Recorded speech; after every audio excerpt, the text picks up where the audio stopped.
The other day, we watched a video which was basically a criticism of Genshin Impact, but it was quite clearly from a place of contempt.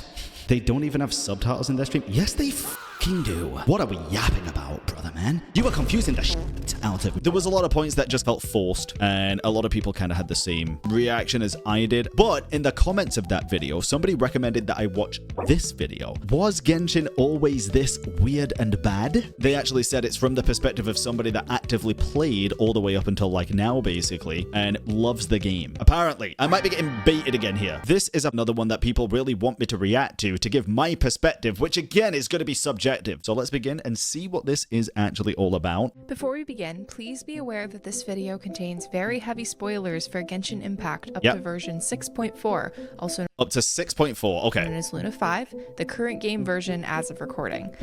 As of recording, current game version. Okay, so this video actually released June 27th, like a week ago, bro. Kind of crazy. Okay. So if you clicked on this video and haven't played up through these quests yet, and you are still interested in doing so, please watch this at your own risk. Yep. Also, I would like to say that while I play Genshin frequently, I'm certainly not a lore expert. It's also worth pointing out that Genshin lore only gets more confusing and convoluted as time goes on, so... Convoluted, 100%. It definitely does. There's always more information getting added. Confusing, though, I feel like they've actually done a pretty damn good job at clearing a lot of things up with Nodcry, personally. I'm not just saying that for the sake of it. They set out on Nodcry's journey with one goal, and I think they covered it pretty damn well. That might factor in as well. I might get stuff wrong. You can feel free to correct me about anything in the comments, but I will do my best. I get stuff wrong. That's fine. Let me just start by saying that Genshin Impact is one of my favorite games. I know that there's a lot to be said about Genshin and that Genshin fans are kind of a meme. There's a lot of valid critiques to be thrown Genshin's way. Yeah. For example, like many gacha games, they use a very predatory business model, and Hoyoverse makes millions of dollars off of FOMO and by fostering people's gambling addictions. Yep. And I would argue Genshin is actually worse than a lot of other Hoyo games too, because it's not as generous. From my understanding, other games from this company have made up for a lot of Genshin's greed by giving away more free characters and by making it easier to obtain materials to level them up. For this one, I can see what she means, but I actually kind of disagree a little bit. I don't know about ZZZ, to be honest. Maybe I think they are just a bit more generous, but for Star Rail, it's a very different game. I feel like Star Rail is worse because yes, they might give a couple of free characters here and there and you might be able to earn more gems, but the rate at which characters become literally useless in that game compared to Genshin is astonishing.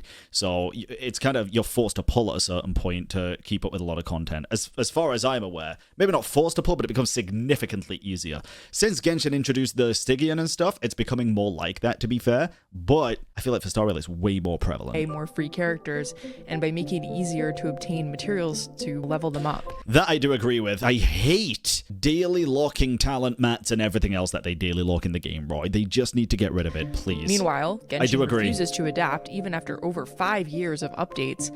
The resin cap is still only at 200 with no resin overflow system, and the weapon and talent ascension materials are still only available for a few days each week. I agree with both of these, I do. Which is an outdated system that serves absolutely no purpose. What I always say about Genshin when it comes to these kind of quality of life is they will always do half measures and leave you questioning why they didn't just go all the way. For example, when they finally increased the resin cap, it wasn't by the amount that people expected. That's like baseline with other gacha games, and also the timer also wasn't adjusted that much to what people expected.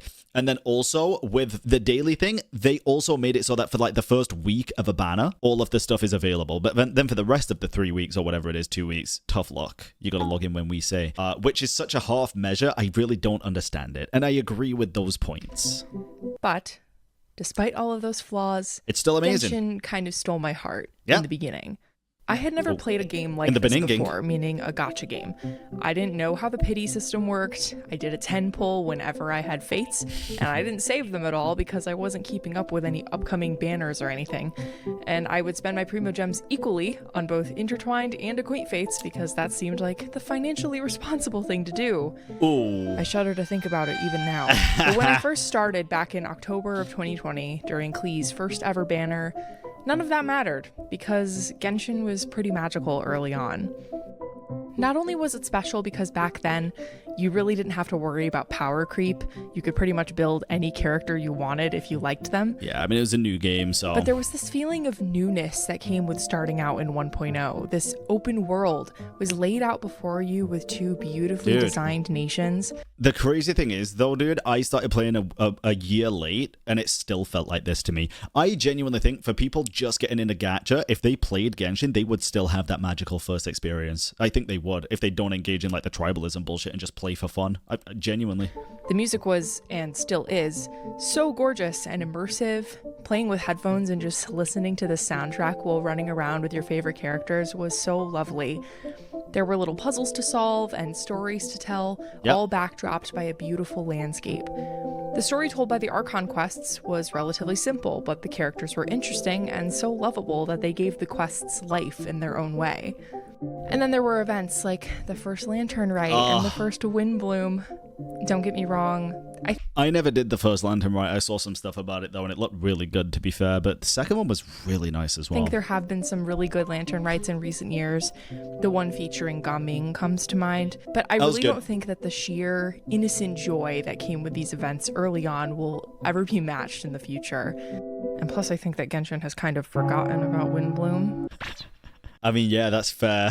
It was a really good event as well, dude. I get confused between that and the Divine Lace Fest, to be fair. I think I did do the first one. Oh, Paralogism was technically Wind Bloom, I guess, which would then go in line with every 2 years then, right? I just kind of equate Paralogism with Paralogism because it was that fucking good, but that makes sense, actually. So they didn't really forget. But it's only in the quest, right? Yeah, they didn't have the extra stuff like Wind Bloom usually does, which is kind of crazy. Genuinely, that is kind of crazy. For a whole, like, nationwide event that usually people are expecting all the cool minigames and, like, the hide-and-seek stuff, I think, for Wind Bloom. Oh, no, that was something else. There was the Snow Trace stuff and Dragon Spine stuff. Oh, then what are people talking about then? So they did have the same stuff that they usually have. But either way, I guess it didn't feel as good as previous Wind Traces to a lot of people. Wind Blooms for a lot of people. Kind of forgotten about Wind Bloom. But, like, the cutscenes were so beautiful. Getting to see what all of these characters in Liyue and Mondstadt were up to during these times of year. I mean, that cutscene of all the characters walking around Mondstadt together spawned so much shipping, and I was absolutely there for it, just like everybody else was. Following this, we had Inazuma, Sumeru, and Fontaine. Again, all beautiful nations with so much potential for exploration. They encouraged you to look in every nook and cranny. Oh god, I can see where this is going to end up already, actually. Let's go. There's so much lore to be found that you might never see it all unless you peruse the Genshin Wiki. Yep. One of my favorite examples of all of the records and notes you can find are about Ildodore, and they're scattered throughout Sumeru. Just discovering how immensely evil he was made me so excited. Sorry, that was the most American thing, bro. I love that. Ildodore. That's not even a bully. I'm sorry. That's not even a bully. That just sounded very fun. See what they would do with a villain like that in this story. Hell yeah, brother. And we will get to that. But hell yeah. We'll get to Ildodore. Even if the story occasionally got dull, and I know a lot of people struggle. I promise I'm not bullying. I'm sorry. If you ever watch this, I'm not. It's just funny, and I'm laughing, hopefully, with you. With Inazuma, believe me, I have problems with it too. Yeah. I know I could always count on seeing a character I liked. When Inazuma was boring me to death in the middle, or when it was busy underdeveloping Raiden A, I could at least maybe see Kazuha sometimes, who is still one of my favorite characters in the game to this day.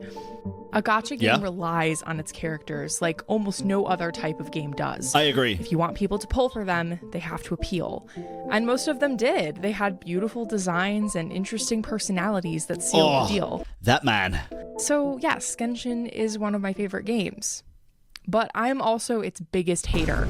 Okay, before we get onto the biggest hater section, I'm just reading Twitch chat here, and it's like, am I the only one who actually likes Inazuma? No, you're not. I think people like and dislike Inazuma for very different reasons, and nobody can ever agree. So for me, personally, I really liked the story. However, there were some plot points or something where it just felt like a bit of a drag, or it moved on too quickly. The pacing of Inazuma was my problem with it. It was just the pacing.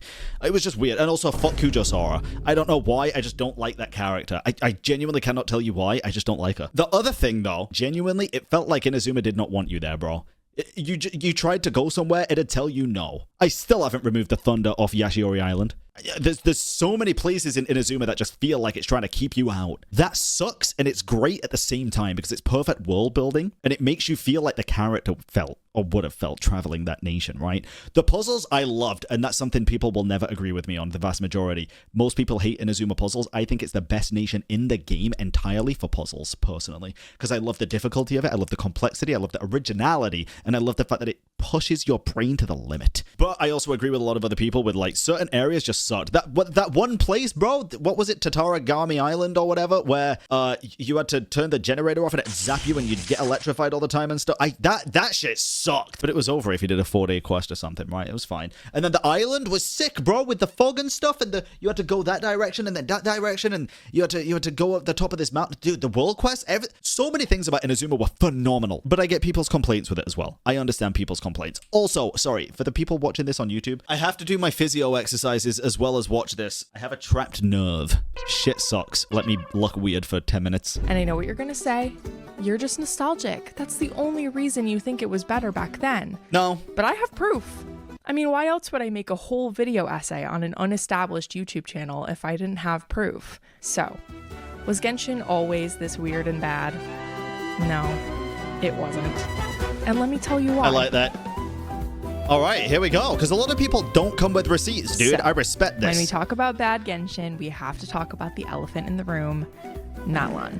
In case you're unfamiliar, Genshin bases its nations on real-world cultures, in terms of visual inspiration, the names of the characters, and the nation's customs. Mondstadt is based largely on Germany, Liyue on China, Inazuma on Japan, and so on. Natlan, similarly to Sumeru, is based on multiple real-world cultures, including Mesoamerican societies, Polynesian cultures, and the cultures of African peoples. It's hard to pin down what they were thinking when they picked out all of these places, each so different to represent just one nation in the game. I'm certainly not the person to listen to on if this is bad representation, but I will say I do find it odd that the regions... I don't know about the bad representation section of it, to be fair, about the people. I'm also not the person to ask, but I do feel like the reason they picked so many places is because, just like in Sumeru, all the different tribes were very different. It was kind of the point, right? The different tribes were very different to one another. Just like in Sumeru, the people of the forest were very different to the people of the desert. And that was kind of the entire point of the nation. I feel like Natlan... And I've said this time and time again, a lot of the time in previous nations, it was very much learning about the characters and starting to love the characters, and what you were doing was for the characters. And then Natlan did a 180, and it was all the characters coming together to do everything for the nation. It wasn't doing things for the characters in Natlan. It was doing things for Natlan. So for me personally, it made me really love Natlan in general, but I could care less for the majority of the characters in Natlan. Genuinely. Marwika's cool, Sitlali's awesome. I could care less for the vast majority of Natlan characters though, but I love the nation as a whole. And that's what I feel like a lot of people don't like about it, personally. Based on parts of the world where historically many black and brown people have lived, are a mishmash of many different cultures, and that the characters are whitewashed versions of these people. Oh, we're still talking about Sumeru. Okay, and that the characters are whitewashed versions of these people. This was also kind of debunked at the time. It's not like they're versions of these people. They take inspiration from the places, for sure. I don't think they take visual representation of specific people. And like this one specifically, it was like, this is Valeria as well, voice actor, but this one specifically, wasn't it that like Olorun didn't actually have a physical form? It's just what people interpreted it as. Like all of these were just different forms, I guess. But again, I'm not the person to ask about this. It didn't affect me. I'm not part of this culture. I just saw what Twitter was going on about, and I saw everything about the whole situation, but I'm very much an outsider to it, so... It just gives me pause, to say the least. For many other reasons, too, Natlan was understandably poorly received by fans, at least in the United States. I'm not really sure how other parts of the world reacted to it. Fair. It's easy to see why, though, because it's the same reasons that I didn't like Natlan. The landscapes are fine, but aesthetically, a lot of Natlan doesn't mesh well with existing aesthetics of the game. And one of the major problems people had was the characters' access to modern technology and concepts like motor... Oh, I disagree. I'm going to disagree with this, but let's get into it. Was the characters' access to modern technology and concepts like motorcycles, flying guns, rollerblades, and DJ sets. I'm not even necessarily mad at the idea of having more modern tech in Natlan, but the problems lie more in the execution. I'm so glad she made that distinction. I actually agree. I don't think people have a problem with the high tech. High tech has always been a thing in Genshin. Okay, but flying guns don't exist. Bitch, dragons don't exist. Like, we can't be saying that, bro. We can't be saying that shit. Magic elements don't exist. Big-titted witches don't exist. The point is, I didn't have any issue with the fact that there was like a traversal motorbike in the game or DJ sets. It was mainly, for me, the look of them. They didn't look like the dragon tech that the rest of Natlan taught us about, right? It didn't look like the things that we found from old dragon civilizations. Malwika's bike doesn't look like you would find it from a place on the moon. It looks like something you find at the Ford dealership down the road, right? I don't know. It was just very weird, and it felt like Genshin were trying new things, which I respect, but some of it just didn't work with a lot of the community. I fuck with the idea of the flying gun and stuff, and to be fair, I don't think the flying gun even looked out of place as much as the bike. I think the bike is the main thing that looked out of place for me. Still love the idea of it. I just think for Malwika in the Land of Dragons and stuff, it would have been cooler if it was actually more aesthetically dragon tech. That's my personal opinion, and I think that's what she's getting at as well, but let's get into it and see. First, Natlan made a point to set up an aesthetic... You see, like, it doesn't look like it's made from this civilization, right? It just... style for Natlanese technology. Like... But it doesn't look like this stuff, you know? It's purely a design-centric thing, and that is always going to be subjective. I fuck with the high fantasy tech stuff. Always will. That within the ancient Sacred Mountain area, but then they only used it in that area. If Malwika's motorcycle or Shilonen's DJ set looked anything like this, and not like sleek, modern variations of like I say, I do agree with those this. Objects, maybe they wouldn't have felt so out of place. And another problem with the tech is that no one out... But it does. If you change the colors, it does. I just don't think so. I'm sorry. Maybe if somebody did an edit, right, where they changed everything to the actual stone colors, it'd look slightly more like it. But my kind of problem is it doesn't. Because they did change the colors and they made like actual wheels that look like actual tires and stuff. They made it look like a motorbike instead of like dragon technology thing. Like, this looks like nothing from the real world. This looks like a motorbike. It's got handlebars, it's got brakes, for crying out loud. It's a motorbike. Obviously, there's going to be customization work involved. Jalonen's going to put her talents to use and stuff. Again, I'm not mad at the fact that there's a motorbike, and I'm not even mad at the design of it. I just don't really fuck with it that much. That's the thing. And that's fine. Y'all can love it and y'all can hate it. I'm just kind of just mid on it. I just don't really care. It just looks a little bit out of place for the rest of Natlan. Like, she's wearing a fucking leather jumpsuit with a helmet. I can understand why people have a problem with this. It's not the best thing in the world. It's not the worst thing in the world. Modern variations of those... And I'm not even just fence-sitting here. That's just my opinion. Objects, maybe they wouldn't have felt so out of place. And another problem with the tech is that no one else in Natlan, other than the playable characters, use it at all. You don't see any other Natlanese people rollerblading or driving vehicles. They probably wouldn't feel so out of place if other people in the 6 tribes had access to this stuff. I'm trying to think if there is other characters that do use that kind of stuff, but I can't think of any off the top of my head. The jetpacks in Chaska's Quest, I guess. That's very one-off, though. I understand what she means for the rest of the tribes and stuff. There is perhaps no location in Natlan that is so out of place as the Easy Breeze Holiday Resort. I did love the lore that this location provided for Bennett, but everything else about it is so ass, dude. It genuinely feels like a different game to walk around this resort.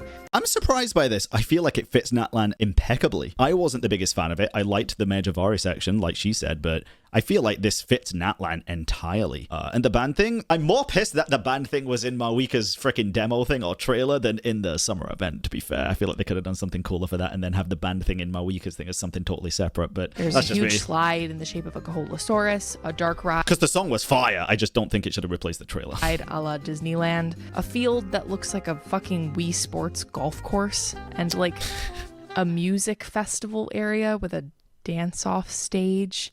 I cannot stress enough how immersion breaking it is to explore this area. Have there been silly summer-themed areas in the past? Yes. But none of them have ever had an aesthetic on par with this one. I mean, the Golden Apple Archipelago just looks like it was taken straight out of Mondstadt or Liyue in terms... What? That's because it was. It literally was. It was created around the characters involved, so it's going to be very inspired by their specific nations. I feel like the Natlan one made a lot of sense, bro. I don't know. I feel like it did. Design, while still looking very fantastical. Yeah. With impossible landscapes that could only be created by a mage of incredible power like Alice. Yeah. Unfortunately, the visual aspects aren't Natlan's only faults. I do understand her frustrations with it. And many others also found the lore and quest of this region to be pretty lacking too. Yeah, maybe if you're not a lore lover, like she said in the beginning of the video, I understand that, to be fair. If you don't care for the lore, I get it. We'll start with the basics. Each nation in Teyvat has a divine ideal that is represented by the Archon. So far, we've been introduced to 6 ideals of 7: freedom, contracts, eternity, wisdom, justice, and war. Most of these, at least to me, represent a good idea of what a divine ideal should be, something that a god is supposed to uphold in their nation. Sometimes upholding the ideal leads to conflict in the region. For example, in her upholding of eternity, Raiden Shogun sealed her borders and stole the ability to use elemental magic from her people, all for the sake of keeping Inazuma the same for all time. At the same time, Raiden herself represents the concept of eternity. She locks herself away to practice hundreds of years of meditation and uses undying puppets of herself to exact her will on the people of her nation. It's honestly very upsetting the way that they rushed through her arc so much, because I think she would have made for such a compelling character otherwise. I agree. Now think about Maoika in the same way, with regards to her divine ideal, which is war. How does she represent war?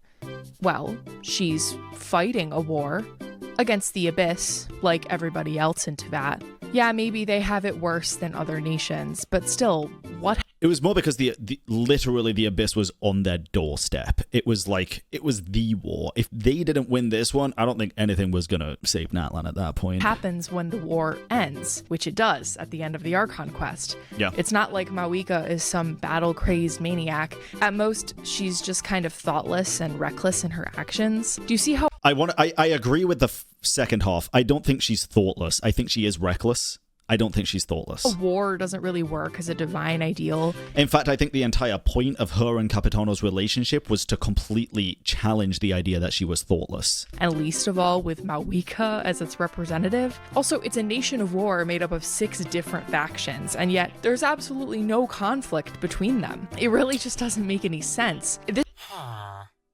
Does there have to be? No conflict is true. It is now. It wasn't always the case, to be fair, but it is now. But does there have to be? Because I feel like at the end of the day, Mondstadt was fine, right? There was only one place, realistically. Liwa also, I guess. In Inazuma, there was conflict with everybody and everything. Sumeru had the conflict between the desert folk and the forest dwellers. And then Fontaine also had the conflict between the poor and rich, basically, the overdwellers and underdwellers. It would have just been kind of a rinse and repeat cycle, right? Kind of is. It's the nation of war, Bran. So you think the nation itself should be going to war with itself? Is that what you mean when you think of war? If I think of a nation going to war, it's all of them combining efforts to go to war with somebody else. It's not a civil war. It's just a war. So that's what I expected. But to be fair, I expected it to be against the fucking dragons, which was not really the case. Yeah, like I said, they've had tribal conflicts in the past. It just wasn't very present in this storyline, which I think is fine. But I can see why people's expectations would have been blinded by that, to be fair. Or like taken off guard by it. Same as me with the dragons. And I expected Natlan to be a war-torn nation that was literally just smoke and ash, to be fair, based on what the game set it up to be before that. Because we really didn't have that much information about Natlan up until a few months before, realistically. I feel like even though Nuvi's one of my fave people in the fucking world, bro, he baited me so goddamn hard.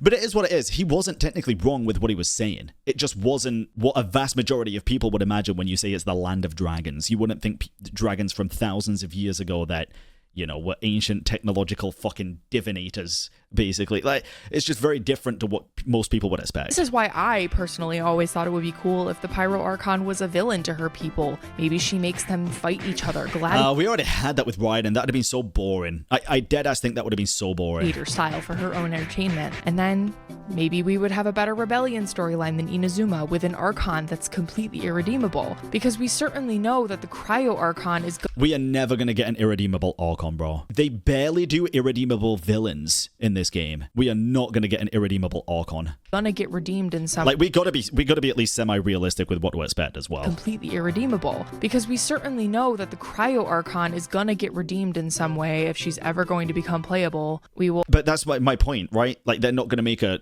ever do an irredeemable Archon. We'll also touch on that in a later section in more detail. Sure. Instead, in Maoika, we have an Archon who is a Mary Sue. Ironic when she's the only Archon who is actually a human and...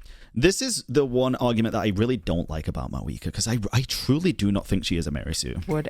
I understand a lot of criticisms. This is one that I will never understand. This just feels like a mischaracterization of the character. Likely have the most flaws out of any of them. The thing is, Mawika is very flawed. She is extremely irresponsible and brash, even when it will put the lives of her entire nation at stake. Her nation is at war with the Abyss, and she's like, well, best thing I can do for you guys now is go to sleep for 500 years and hope and pray that the heroes I need will appear to me when I need them. What? That is crazy of you. If that's how she thought at the time, I would agree, but that's clearly, even just reading this, that is clearly not what she did. Intelligent and calculating, Mawika came up with a plan to eradicate the Abyss invasions threatening Natlan. Driven by her desire to secure a peaceful future for her people, this ambitious plan came at a great personal cost. 500 years ago, she sacrificed her life in the sacred flame to be reborn in the present day with the sole purpose of realizing her vision. Mawika is known for her willingness to relinquish anything dear to her, including cherished possessions accumulated. Like, this entire paragraph kind of disproves the entire Merisu allegation that's been presented at this time. Mawika's overrated, to be honest. Maybe. I don't think she's like the coolest Archon by any means. I don't think she's a Merisu, though. I think this paragraph disproves the way that she thinks of her being a Merisu, personally. Unless I'm misreading it, but I don't think so. Her nation is at war with the Abyss, and she's like, well, best thing I can do for you guys now is go to sleep for 500 years. It's like, if she'd have thought, so what would you want her to do, though? If she knew it was a lost cause to fight them there and then and lose her family and herself, like, what's the point, right? Then she's just fucking stupid. At least she's smart and calculating here, I guess. Hope and pray that the heroes I need will appear to me when I need them. What? That is crazy of you. Yeah, like I said, that would be crazy if that was the only way she thought about it, but it's not. And yet the game tries to make me feel bad for her for doing this. The game, instead of pointing out how terrible and risky this plan is, just focuses on the fact that Mawika had to say goodbye to her family in order to put this plan into action. That's fair. Dog, I do not care.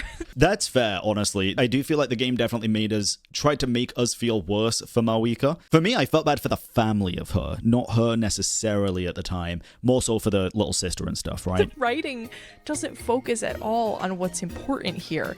It just makes her out to be the perfect Archon who's good at everything and refuses to fail. The whole point of that, though, is that she did fail, bro. She succeeded in one goal, but she failed her family. She failed the people at the time. 500 years ago, you think she just stepped into that sacred flame and the Abyss fucked off for 500 years? No, she failed. They lost. That's kind of the whole point. No memorable parts of that quest for me, except for maybe. But she failed in the past, so I understand what she means, but I just think it's an incorrect analogy saying that she never fails. The final battle. And it's not even like the characters here can make up for this nation's incredibly boring and stupid story. This is a part that I'm probably going to agree with, to be honest. There's only a few characters that I really liked, Auroran and Citlali being two of the main ones. Again, I feel like Natlan focused more on the nation as a whole than the characters as a whole for me. For me, all of them were so nothing. It boggles my mind that so many of y'all are shipping these MFs together.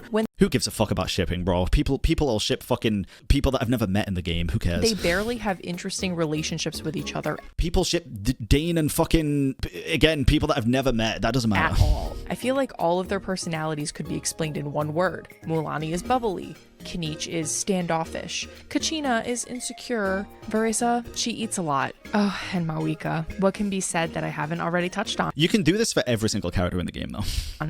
She's good at everything. She's the perfect Archon, and even her reckless plan for saving her... that's not one word, you cheater. Her nation isn't questioned by anyone that matters or treated by the game as... You could do this for anyone. Kaya is suspicious. Venti is suspicious. Rosaria is also standoffish. Jean is hardworking. Like, you could do it for every character, but you're going to miss a lot of nuanced details that you don't get. Like, sure, you could describe Veresa by she eats a lot, but then you're going to miss the fact that she's a super fucking hard worker and cares a lot about the people around her. And then in her story quest, bro, I really enjoyed Veresa's story quest because it literally squashed so many assumptions about that character that her weight was defining her entire character. It's just not the case. Her story quest is fucking phenomenal for that, bro. It really was. It was good. Risky at all, even though it is. And in the end, she just defeats the Abyss with the power of friendship. It reminds me of that. I love this, dude. At TikTok, where they had the cutscene with all the heroes side by side with the clip from My Little Pony Equestria Girls, the writers go... That was very funny. They definitely took inspiration from that. And yeah, I agree, actually. I think Natlan was very much my friends and my power. But it's been like that almost every single nation, in all fairness. It's kind of the traveler's job to collect friends to overcome the threat at the time, right? Think of Liyue, where we're all on top of the Jade Chamber. Now, Ether, we put the sword down, the gold light shines upon us and all of the heroes, and also the frickin' Adepti that we just met, and boom, we take down the mighty demon lord, the ocean snake, with the building, by the way.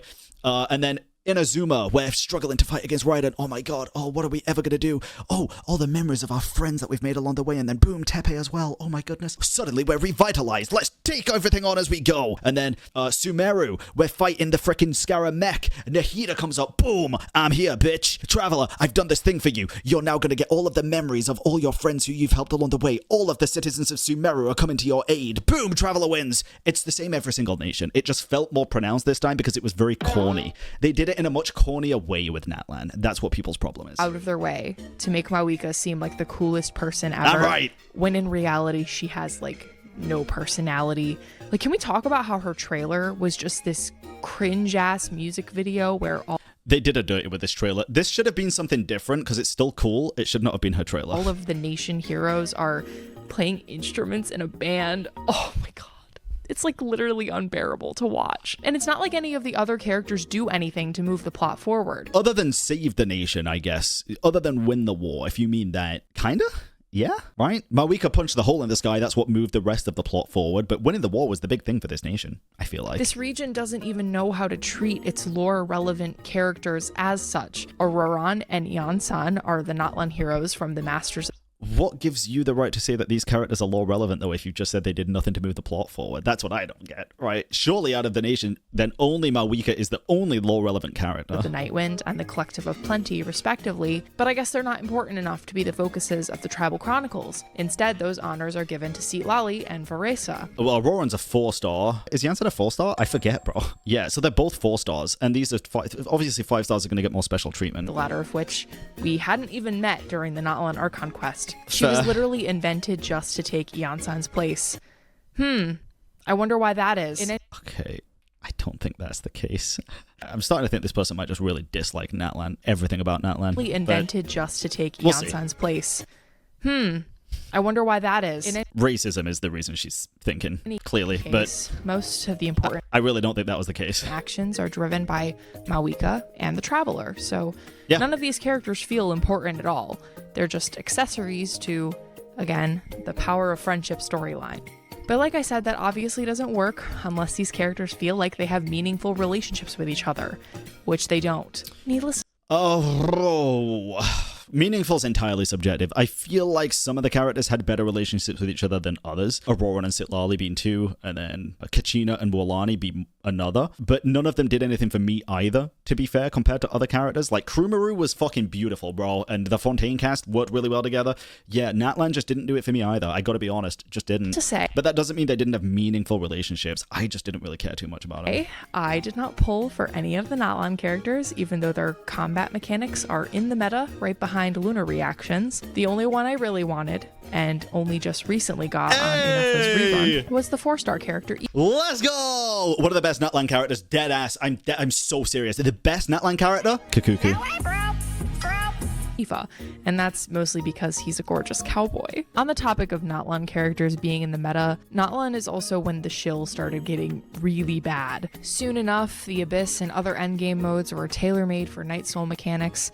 Oh, were they? Some bosses that are nearly impossible to beat without Natlan characters in the team. Just started a trend that only gets worse with time. This is when I stopped doing like Abyss and stuff, so I genuinely don't know about that. That was a genuine question. I'm not like being facetious. One that leads us directly into... Part 2. Okay. Nodcry, Columbina, and the Genshin villain prop. Oh! Villain problem for Nodcry? Are we dead ass? Okay, hold on. I might have a trapped nerve, bro, but you might get on it right now. I'm kidding. Let's go. It's hard to forget how hyped people were when the first trailer for the new area of Teyvat, Nordkrai, was released. Yep. Nordkrai is a subnation of Snezhnaya, the last of the 7 nations we are supposed. I have to do this every time I hear it pronounced, because the only reason I pronounce it Snezhnaya and properly now is because I've seen that one Twitter account called Days Since Snezhnaya was misspelled or mispronounced, and I'm scared to be on it, so. Released. Nordkrai is a subnation of Snezhnaya. She said it good. The last of the 7 nations we are supposed to visit in our search for our lost twin, so naturally the lore is getting pretty intense here. But the reaction to seeing so many lore-relevant characters in one trailer was immense. It really was. I think I can already tell what's coming based on the other stuff that we just saw. I feel like it's going to be about Columbina.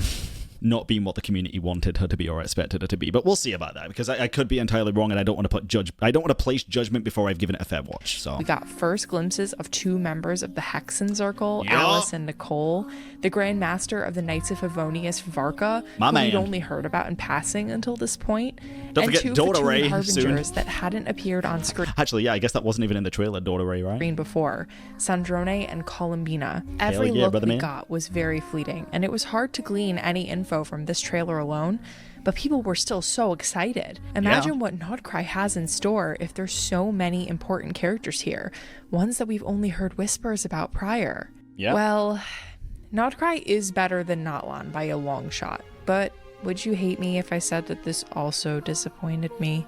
Don't get me wrong. No, I wouldn't, because I think everybody is completely entitled to feel however they would like about anything in life. To be honest, I'm not going to hate somebody for being disappointed by a nation. What I will say is, there's a saying, and it's like, I won't blow smoke up your ass. It's like, I'm not going to sit here and agree with everything for the sake of agreeing. If I do disagree, I'll be respectful about it with everybody, of course, because everybody's opinions are different. But if it's based on your lofty expectations, that's one thing. If it's based on the actual execution, that's another. If I expected the first Hydro Claymore to be a buff macho dude who could literally create fucking whirlwinds as a 5-star Giga Chad character, and it turns out to be Aino, a fucking 3-year-old, that disappointment is on me. That's not on the game. That's on me. That's my fault for having lofty expectations. So Nordkrai, in a lot of ways, was kind of a positive return to form for Genshin. Oh yeah. First of all, these characters actually feel like they know each other past tee, we're all best buddies. Aino and Nefa are so sweet. Varka and Flynn's are hilarious together. And Nefer and Lauma have some of the craziest Yuri subtext since Beidou and Ningguang. These characters feel more real as a result of their relationships with each other. I could enumerate more about them based on how they interact with others. Crazy, right? It made for a more interesting quest, too, one that I could more easily become invested in. Nordkrai did a lot of stuff right, but the true problem with the region unfortunately falls on the back of one character for me. Don't say Columbina. One that was so highly anticipated, not just by me, but by so many people in this fandom, but she delivered so little. What? I think saying Columbina delivered so little is already so off base. I'm not going to cap. Even for someone that doesn't play for the lore, I just think that's very inaccurate. I feel like if you paid attention to the story up until the part that she played it to, you got to admit that she did so fucking much. Not only for herself, but for the plot of the game and every other character in Nordkrai. I'm very confused by that take. But I'll give it time to breathe, of course, but Columbina. I'm confused. I know. There's a lot of Columbina lovers out there. I'm not even a Columbina lover, per se. I could have kind of cared less for her before Nordkrai. Nordkrai is what made me like her. But I'm sorry. There are so many reasons I cannot stand this woman. Why? And part of it is because she's a complete disappointment. You might be familiar with the way that people thought Columbina was going. See, this is the lofty expectations I was talking about earlier. People expected Columbina to look like this because certain characters had voice lines about her, right? Like, I think it was Tartaglia who was like, she scares me. This quiet girl with a blindfold on that sings at the edge of a coffin when Signora dies. She'd scare me too, bro. But at the end of the day, now that we know more about her, she was just singing a song to her dead friend, one of her closest Fatui members. She used to sing outside a frickin' Sandrone's door. She was just respecting her friend. It might look creepy from an outside perspective, but we learned more about her through the quest, which is the whole point, to figure out why she wasn't necessarily creepy and why judging a book by its cover is a bad thing. To be a creepy character, maybe leaning into the biblically accurate angel aesthetic. Which would have also been awesome, by the way, and I thought this was going to be the case, but I'm not disappointed that it wasn't the case because it was, again, my expectation. Yes, it was based on stuff that was in the game, but it could easily go the other way as well. There was a super popular theory that Columbina was a member of the canonical angel race, so this would make sense in a way.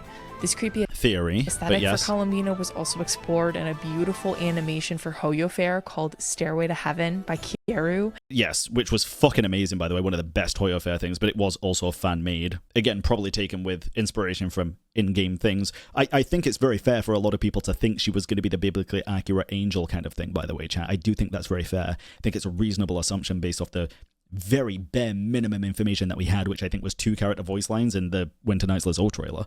The imagery is so spooky and it uses like analog horror elements. It was amazing. And if you haven't seen it, you should watch it after this. Oh my god, it's amazing. And this assumption that Columbina would be scary was not for nothing.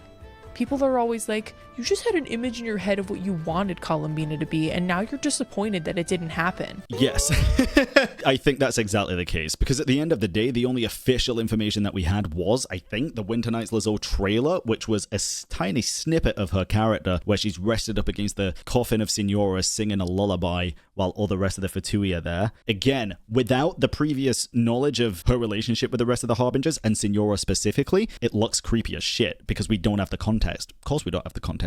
The character's not even like anywhere near coming out when we got that, right? She's gonna be creepy, of course. And then with the other Harbingers' voice lines, I do think it made her sound a little bit creepy. But to be fair, the 2 Harbingers that found her creepy is Tartaglia, who, to be fair, I don't know if they had many interactions. I really don't know. If I remember correctly, it wasn't even his voice line calling her creepy necessarily. It was mainly just like, watch yourself around her. You gotta watch yourself around every fucking Harbinger, bro. And then I can't remember Wanderer, so I'm hoping she brings it up so I can actually refresh my memory on that, and then I'll see. Because, yeah, I think it's a very fair assumption for people to think that she was going to be creepy. I do. But I think it's also a very fair thing to say we just didn't have enough information on the character to know if she was going to be this biblically accurate fucking angel or not. Like, obviously. And even if that is partially why people are disappointed, there is still in-game evidence and evidence in lore-relevant YouTube videos to support what people thought about her. Let's go over some. Okay, yeah, probably Winter Nights Lizzo. 1. Columbina's appearance. Let's go over what we knew she looked like from our first look at her, the Winter Nights Lizzo trailer. Yep. First, she has black and dark pink hair, colors that do not suggest something delicate or gentle. True. However, these dark colors are paired with Columbina's winged headdress, made of white feathers like dove wings. Not only does this mirror her name, Columbina, which means little dove, it also bears... To be fair, if you know it's dove wings and it references little dove, that doesn't make me think of an angel or a biblically accurate angel. Bears the appearance of a seraph, a type of angel. This did, though. The appearance definitely did. In Christian theology. Seraphs typically have 3 pairs of wings and have the role of singing the praises of their god.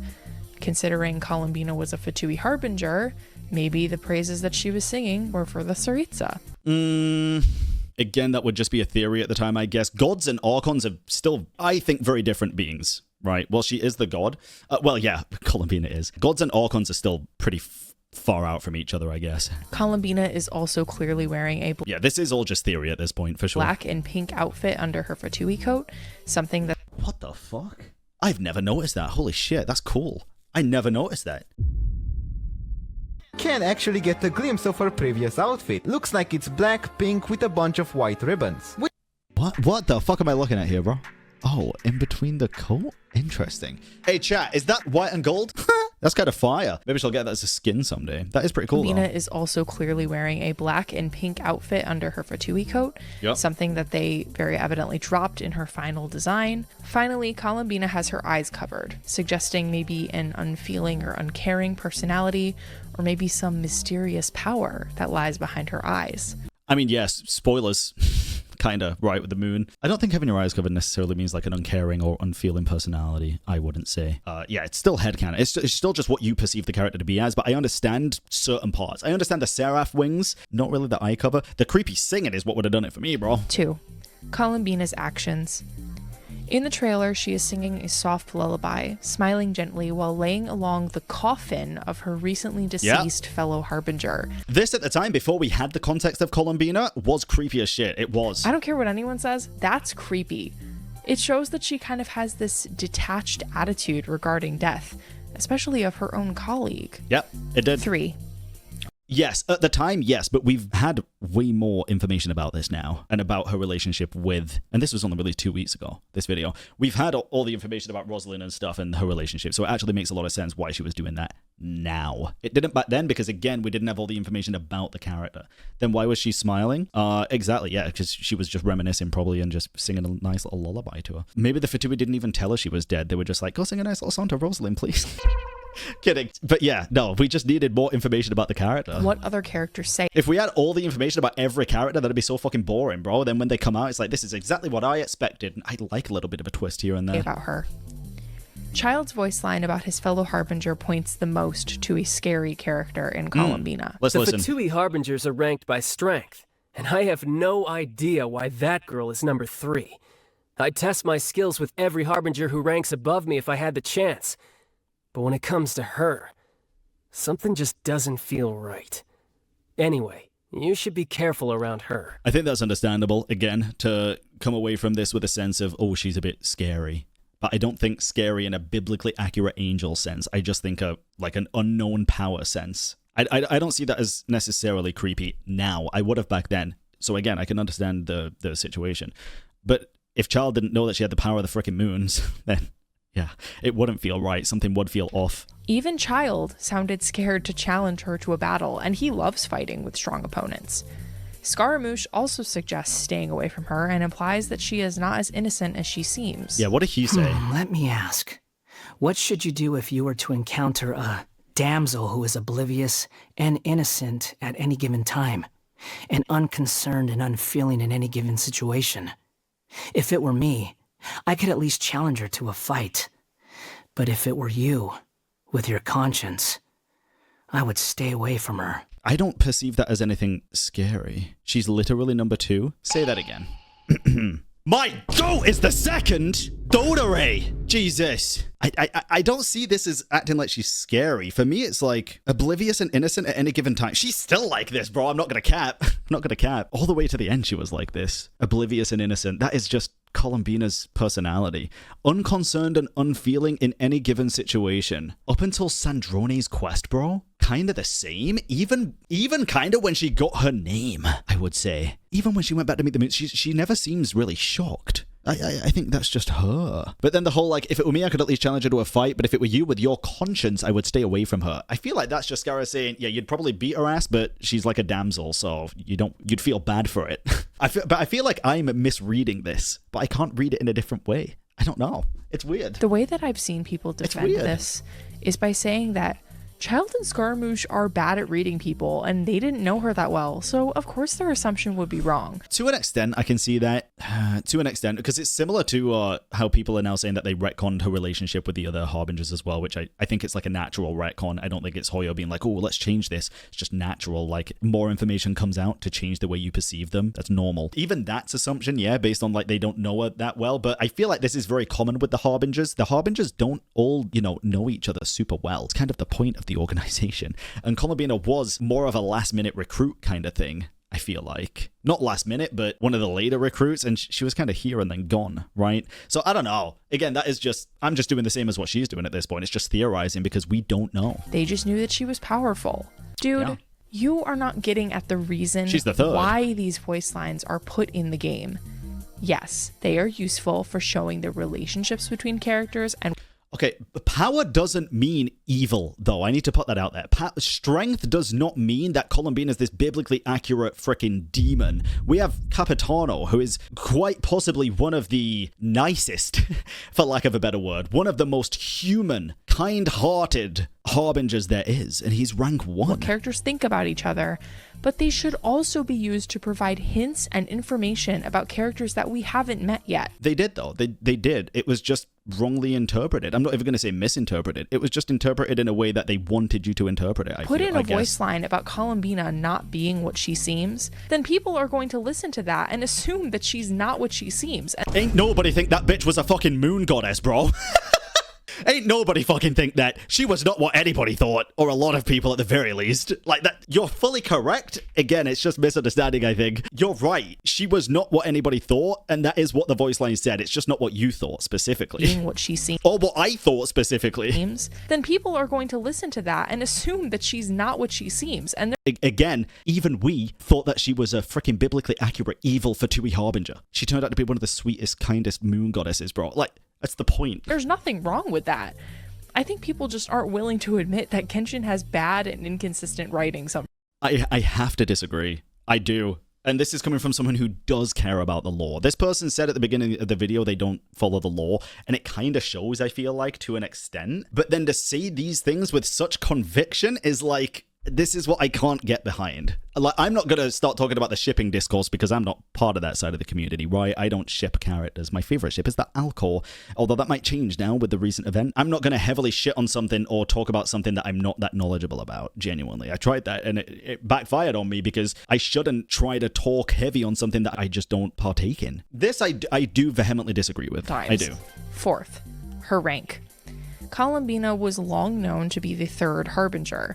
It's also been known for a long time that the closer they are to number 1 in the rankings, the more powerful they are. Columbina being number 3, especially right below Dottore, who is notably unhinged and evil, suggests that she is not only similarly powerful, but also similarly devoted to her work as part of a major villain faction.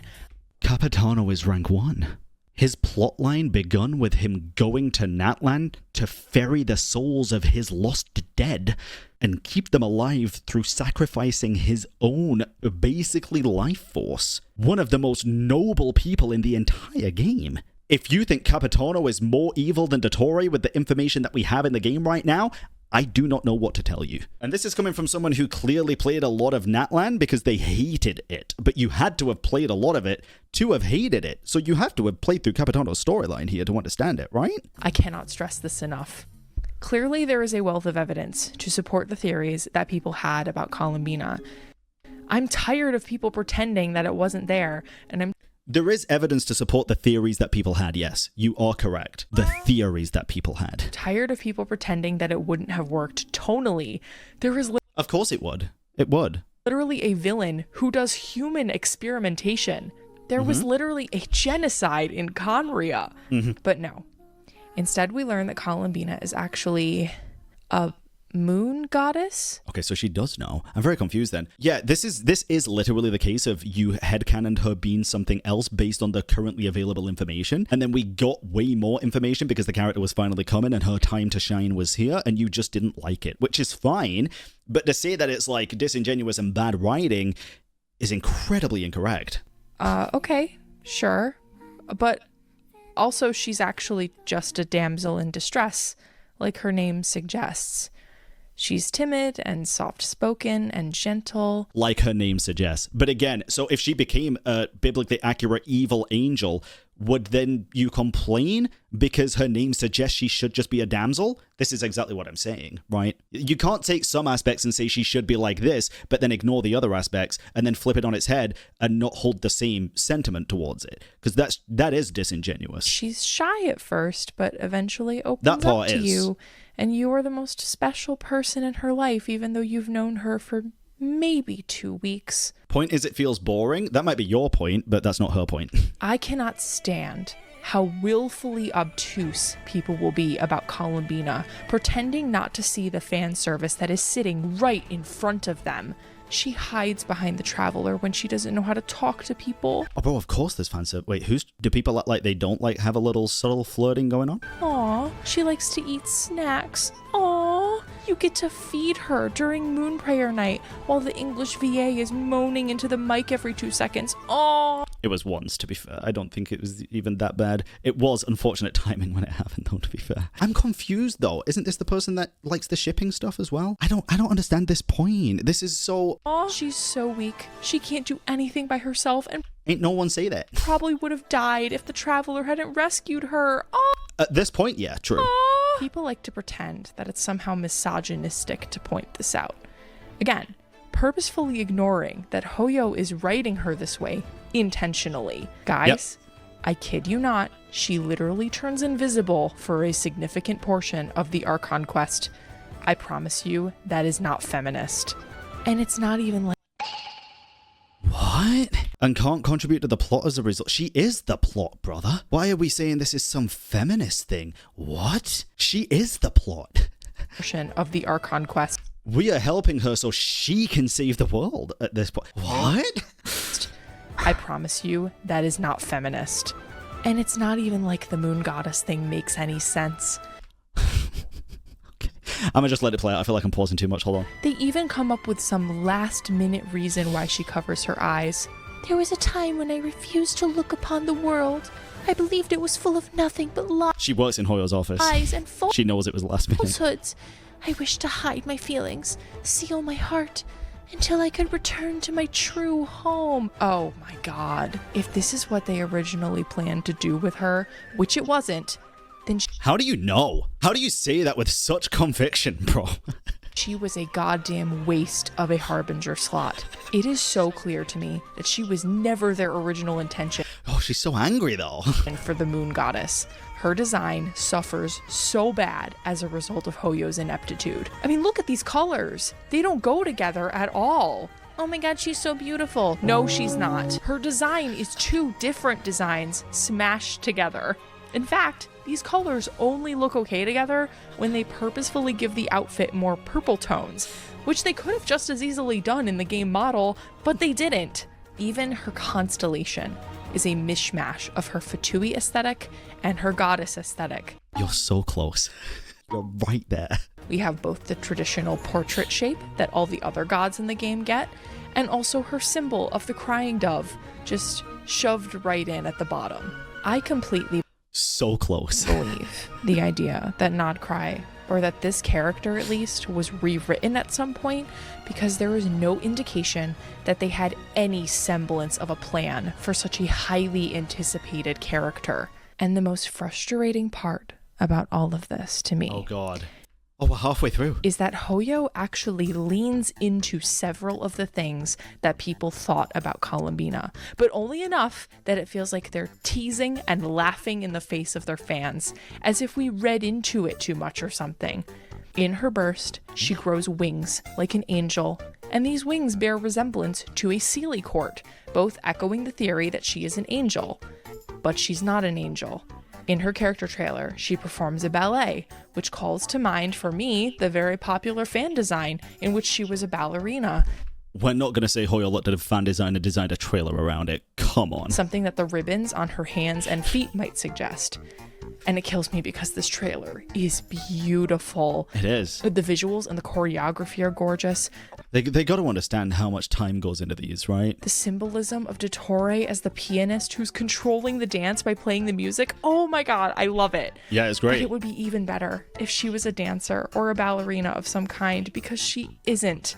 Even though that would have made a lot of sense thematically with her singing. Perhaps the strangest example of... Okay, then it would be even better if Dottore was a pianist. It would be even better if Dottore wasn't an evil scientist and he was just a musician. Do you get my point here? Like, no, it fucking wouldn't. some kind, because she isn't. Even though that would have made a lot of sense thematically with her singing. Perhaps the strangest example of Hoyoverse leaning into the theories about Columbina is that they have the singer Aurora wearing a dress with eyes on it. That's true, actually. That's a funny one. That's actually a funny one. I never noticed that. Holy shit, that is kind of funny. During the Welkin Moon concert, which suggests the biblically accurate angel thing. Maybe I'm reading. That's actually kind of funny. That's Aurora's personal dress. It's not made by Hoyo. That's an actual coincidence. Holy fuck, they should have told her to change, bro. Too much into this last one. You can't look at things that aren't in the game for this stuff, though, to be fair. Just like looking at fan creations doesn't make any sense. Looking at that doesn't make any sense. But that is funny. Especially, but I cannot take it. It is so frustrating because they are so close. But no. That's ironic, though. That's ironic. Listen, again, no shade to the creator. I want to make that very clear. Maybe slightly, but that's just because of very differing opinions. There's going to be slight shade there no matter what. But I don't hate this person for feeling this way. Of course I don't. They're a real fucking human being. Do not be rude, chat. Do not be rude. I just do find it kind of funny. I do. Take it. It is so frustrating because they are so close. But no. Genshin is allergic to having playable characters who are morally gray or irredeemable. This leads... Whoa, interesting. Irredeemable? I agree. Yeah, there's no irredeemable characters. Morally gray? I'd have to check numbers, but probably 60% of the cast. It's to what I lovingly refer to as the Genshin villain problem. I'm so excited. Just please don't say Dottore is a problem when it comes to villains. Gacha games, like Cookie Run Kingdom, literally have morally reprehensible or canonically dead characters that are playable. Sure. What is stopping Genshin from making their villains stay villains, but also become playable? Columbina is just an embodiment of a bigger problem in Genshin. They do not want to have any characters who have questionable morals become playable. I mean, Olakino, Tartaglia, I would need a list of playable characters in front of me, to be honest, but there is a lot that are morally grey, but Columbina never did anything that was irredeemable, so I don't really know about that one. Yeah, Wanderer especially.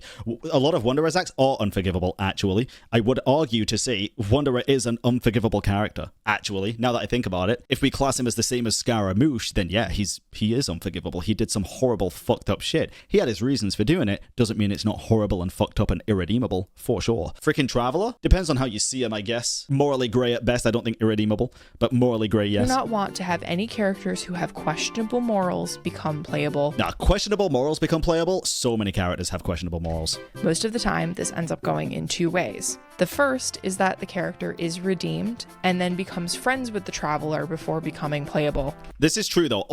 Almost all of the time, this does happen, and I agree with her on this point specifically. I would like for some villainous characters to remain villains and not make friends with the Traveler and also become playable. I would. This is what has happened to every playable Harbinger thus far. Tartaglia fights anything that moves, but he respects the Traveler even though they have different motives and values. He only ever wants a friendly spar with them. Scaramouche has no one... I think it's because Tartaglia knows how important we are, more than likely. And Tartaglia is probably under the strictest orders from the Tsaritsa, because otherwise his family are going to be gone. Else who understands his past and is connected with the Traveler in that way. Arlecchino... I feel like Arlecchino, yes. I feel like it took Wanderer a while to redeem himself with the Traveler. It wasn't just an overnight thing when he became playable. Bro, it took Wanderer a while to fucking redeem himself with me. Every time I saw him, I fucking hated that little bitch. Now I think he's great, but it took about a year, dude. It took a while. Is a ruthless woman who is grooming children to be a part of the Fatui. Yep. But it turns out that the House of the Hearth is a lot less sinister under her rule. So that's okay too, I guess. Oh, well, yeah, but better doesn't mean morally good, to be fair. The House of the Horse... The House of the Arse previously was under, basically, child murderer. Arlecchino pushes people to their limits. She's still fucked up, but she's better. But she's still morally great because of all that shit, bro. And Columbina... This battle was never about fate. It's about friends, family, and the home you This is the most obnoxious thing I've ever experienced in my life. I gotta admit, bro, that one line, I was like, why'd they do this? Like, it's implied. You don't have to say it out loud. We're just gonna get people complaining again. And it did piss me off, to be honest. It did. That one line, I was like, don't fucking ruin it now. And it didn't. It didn't ruin it, but it did annoy me a bit. Because it's just cringy. So I agree with that part. Second way it goes is that the character cannot be redeemed and is therefore killed off so that they won't become playable.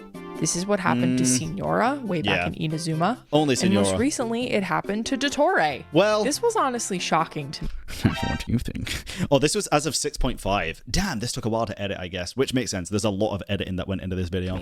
Especially considering how much of a fan favorite Dottore is. Let me be clear. Dottore is a horrible person, and he should not be redeemed. Agree? We should be able to understand his motives without forgiving him for what he has done. Agree. He has imposed so much pain on so many people in the game, and his morals are extremely corrupt, but he's still very, very interesting, and you can sometimes almost understand where he's coming from. Yo, okay, chill. While still not condoning his methods, which I must stress is what makes a well-written villain. Yep. People love this guy's character. Yep. But now, he can never become playable because... That's what you think! No, I'm kidding. I agree. If they don't plan to make him playable in the future somehow by bringing him back, and they have just, like, totally written off his character, I do agree. I would very much like him to be playable. He's already had a boss 2 times. Yeah, 100%. But yeah, I very much would like him to be a playable character. Because as of right now, he's dead. Little did you know, though, that there is a secret third option, which is what they did to Capitano, a combo of options 1 and 2. Yeah. They redeemed him and then still killed him off anyway. False, actually. What a strange decision that was. Again, for a character that was extremely highly anticipated, they just threw in all this tragic backstory for him at the very end of the Natlan Archon quest, and then he fucking died right after that, so none of it mattered at all. To be fair, Redemption would argue that you know that they did some horrible shit beforehand. As far as I was aware, Tartaglia was someone that was coerced into joining the Sarita, otherwise his family could get murdered. Then he did some fucked up shit in Liwa, right?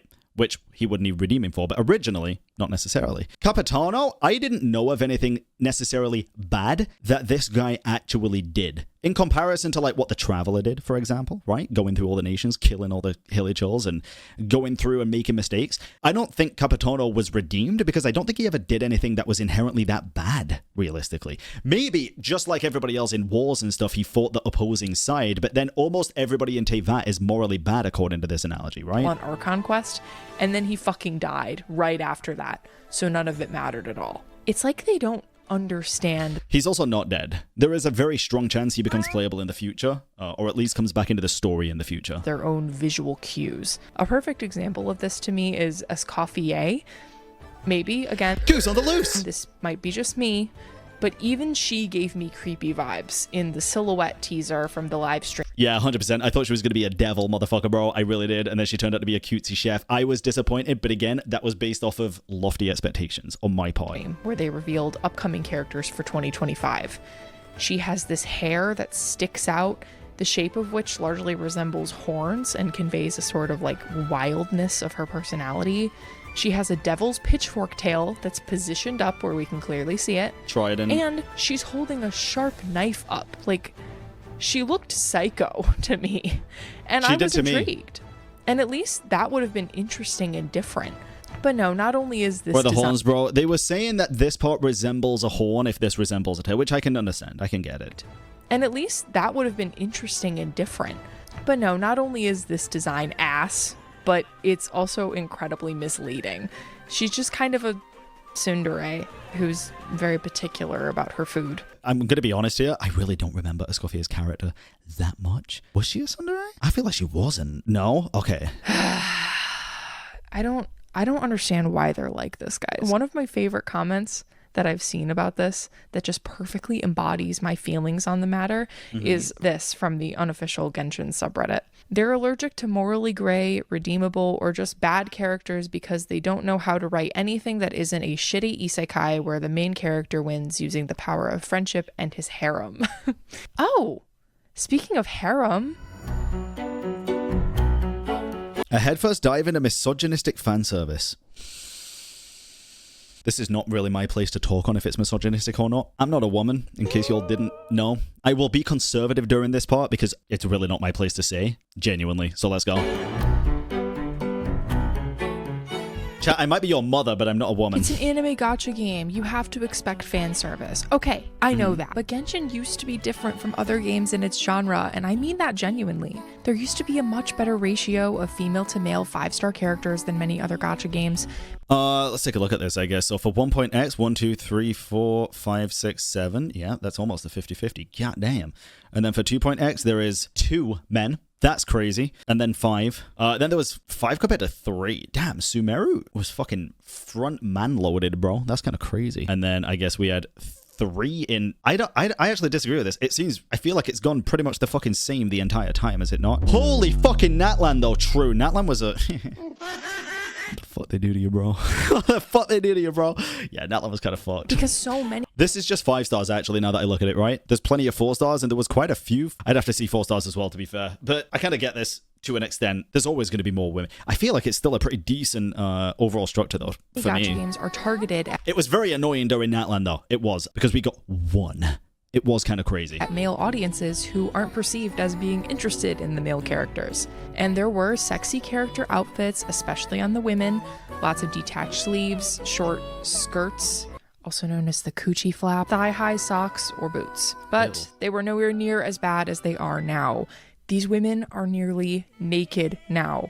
And not only does that make me mad and uncomfortable from a standpoint of being a woman who feels objectified just by looking at these designs, but also from a character design standpoint. I have quite a bit to say about the sharp drop-off in not only the quality of the Genshin character designs, but also in the tastefulness of them. To show you what I mean, we can talk about some early Genshin designs to compare them to more recent ones. I think it's important to discuss the physical elements of these characters first before we discuss the fan service elements of their presentation, writing, and personalities, because the physical appearance is the most obvious element, but I promise we will get to the other stuff in due time. Also keep in mind that I'm only going to be talking about female characters because most of the time, the male characters are almost always covered from chin to toe now, aka the fans. Most of the time, I agree. Even the Traveler's New Skin, right? Service is not equal opportunity. One of the first characters I'll mention is Lisa, one of the very first anime fan servicey characters that we're introduced to in the game. She teases the Traveler, she calls them cutie,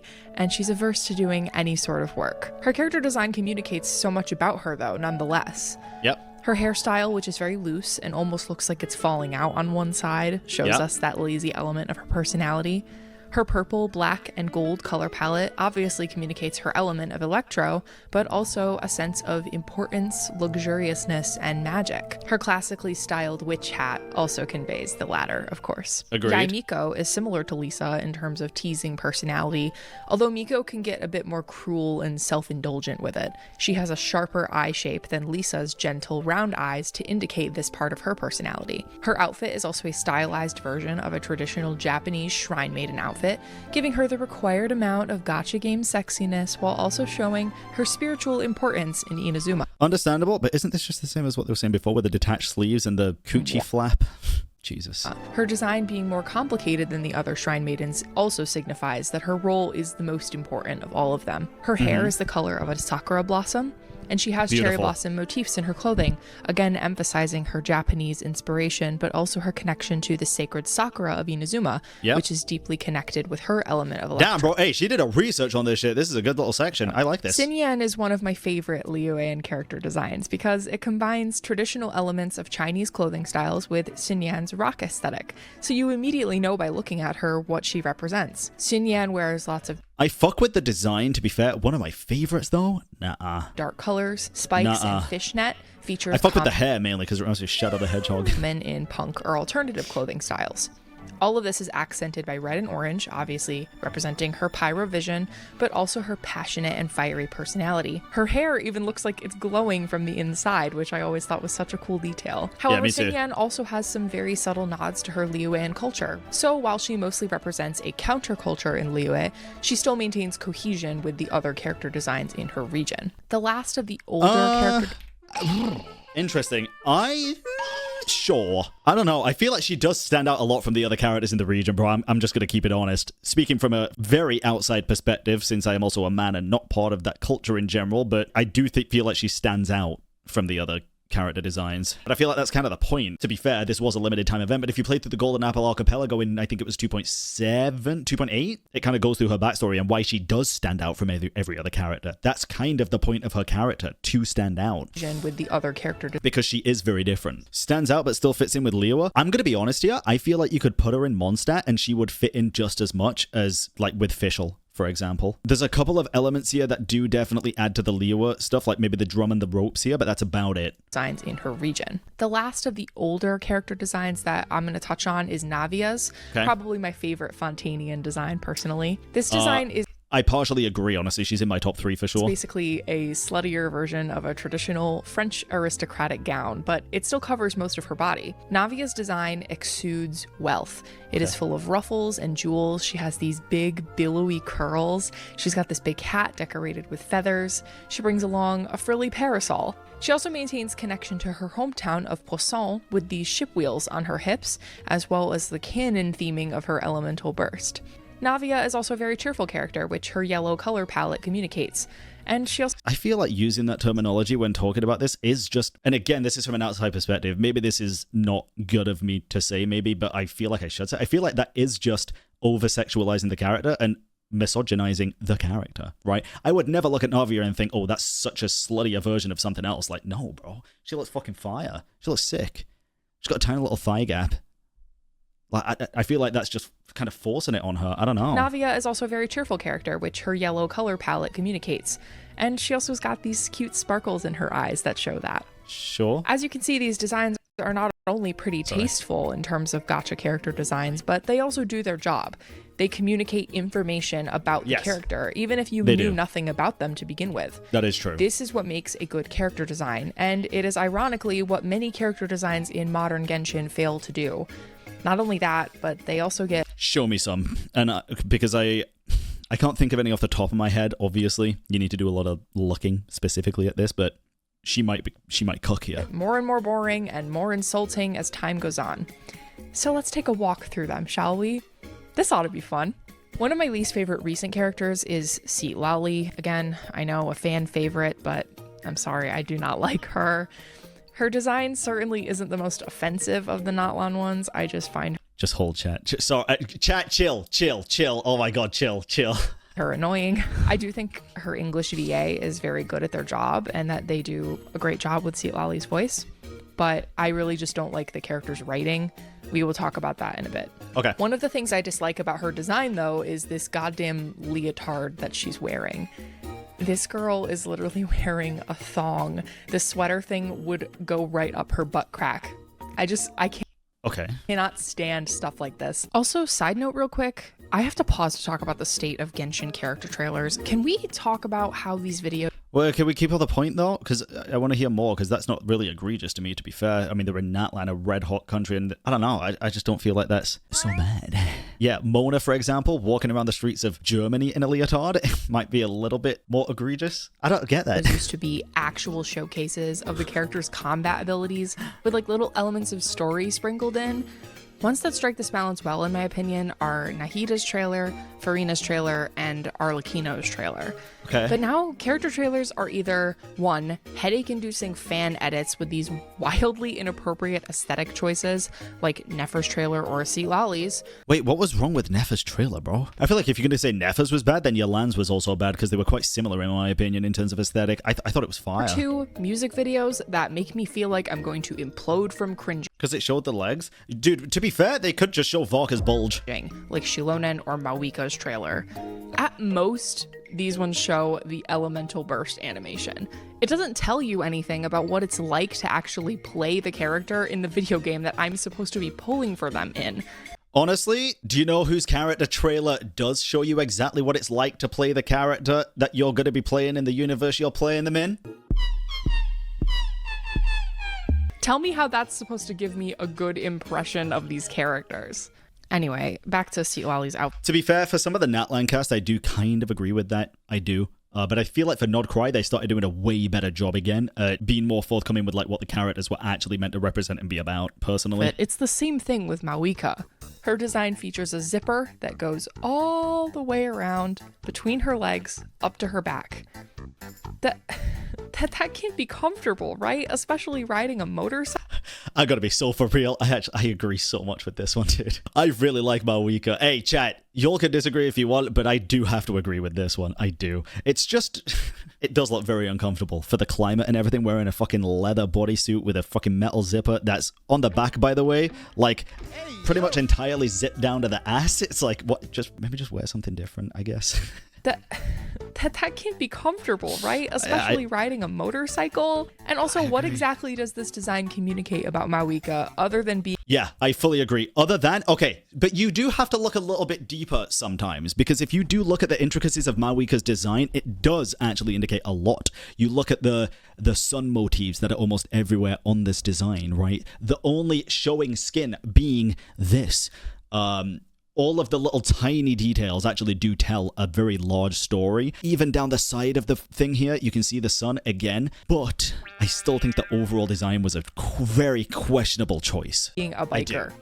Yeah, I guess she's got sun image. Okay, I should have just let it play. To represent her Archon hood, but to me, her hair is the only thing about her design that gives me Pyro Archon. But then... Yeah, hair's fire, to be fair. The earrings as well, maybe. And the eyes especially. Hair and eyes, 100%. And, you know, all of that still goes away when she fights and her hair lights up.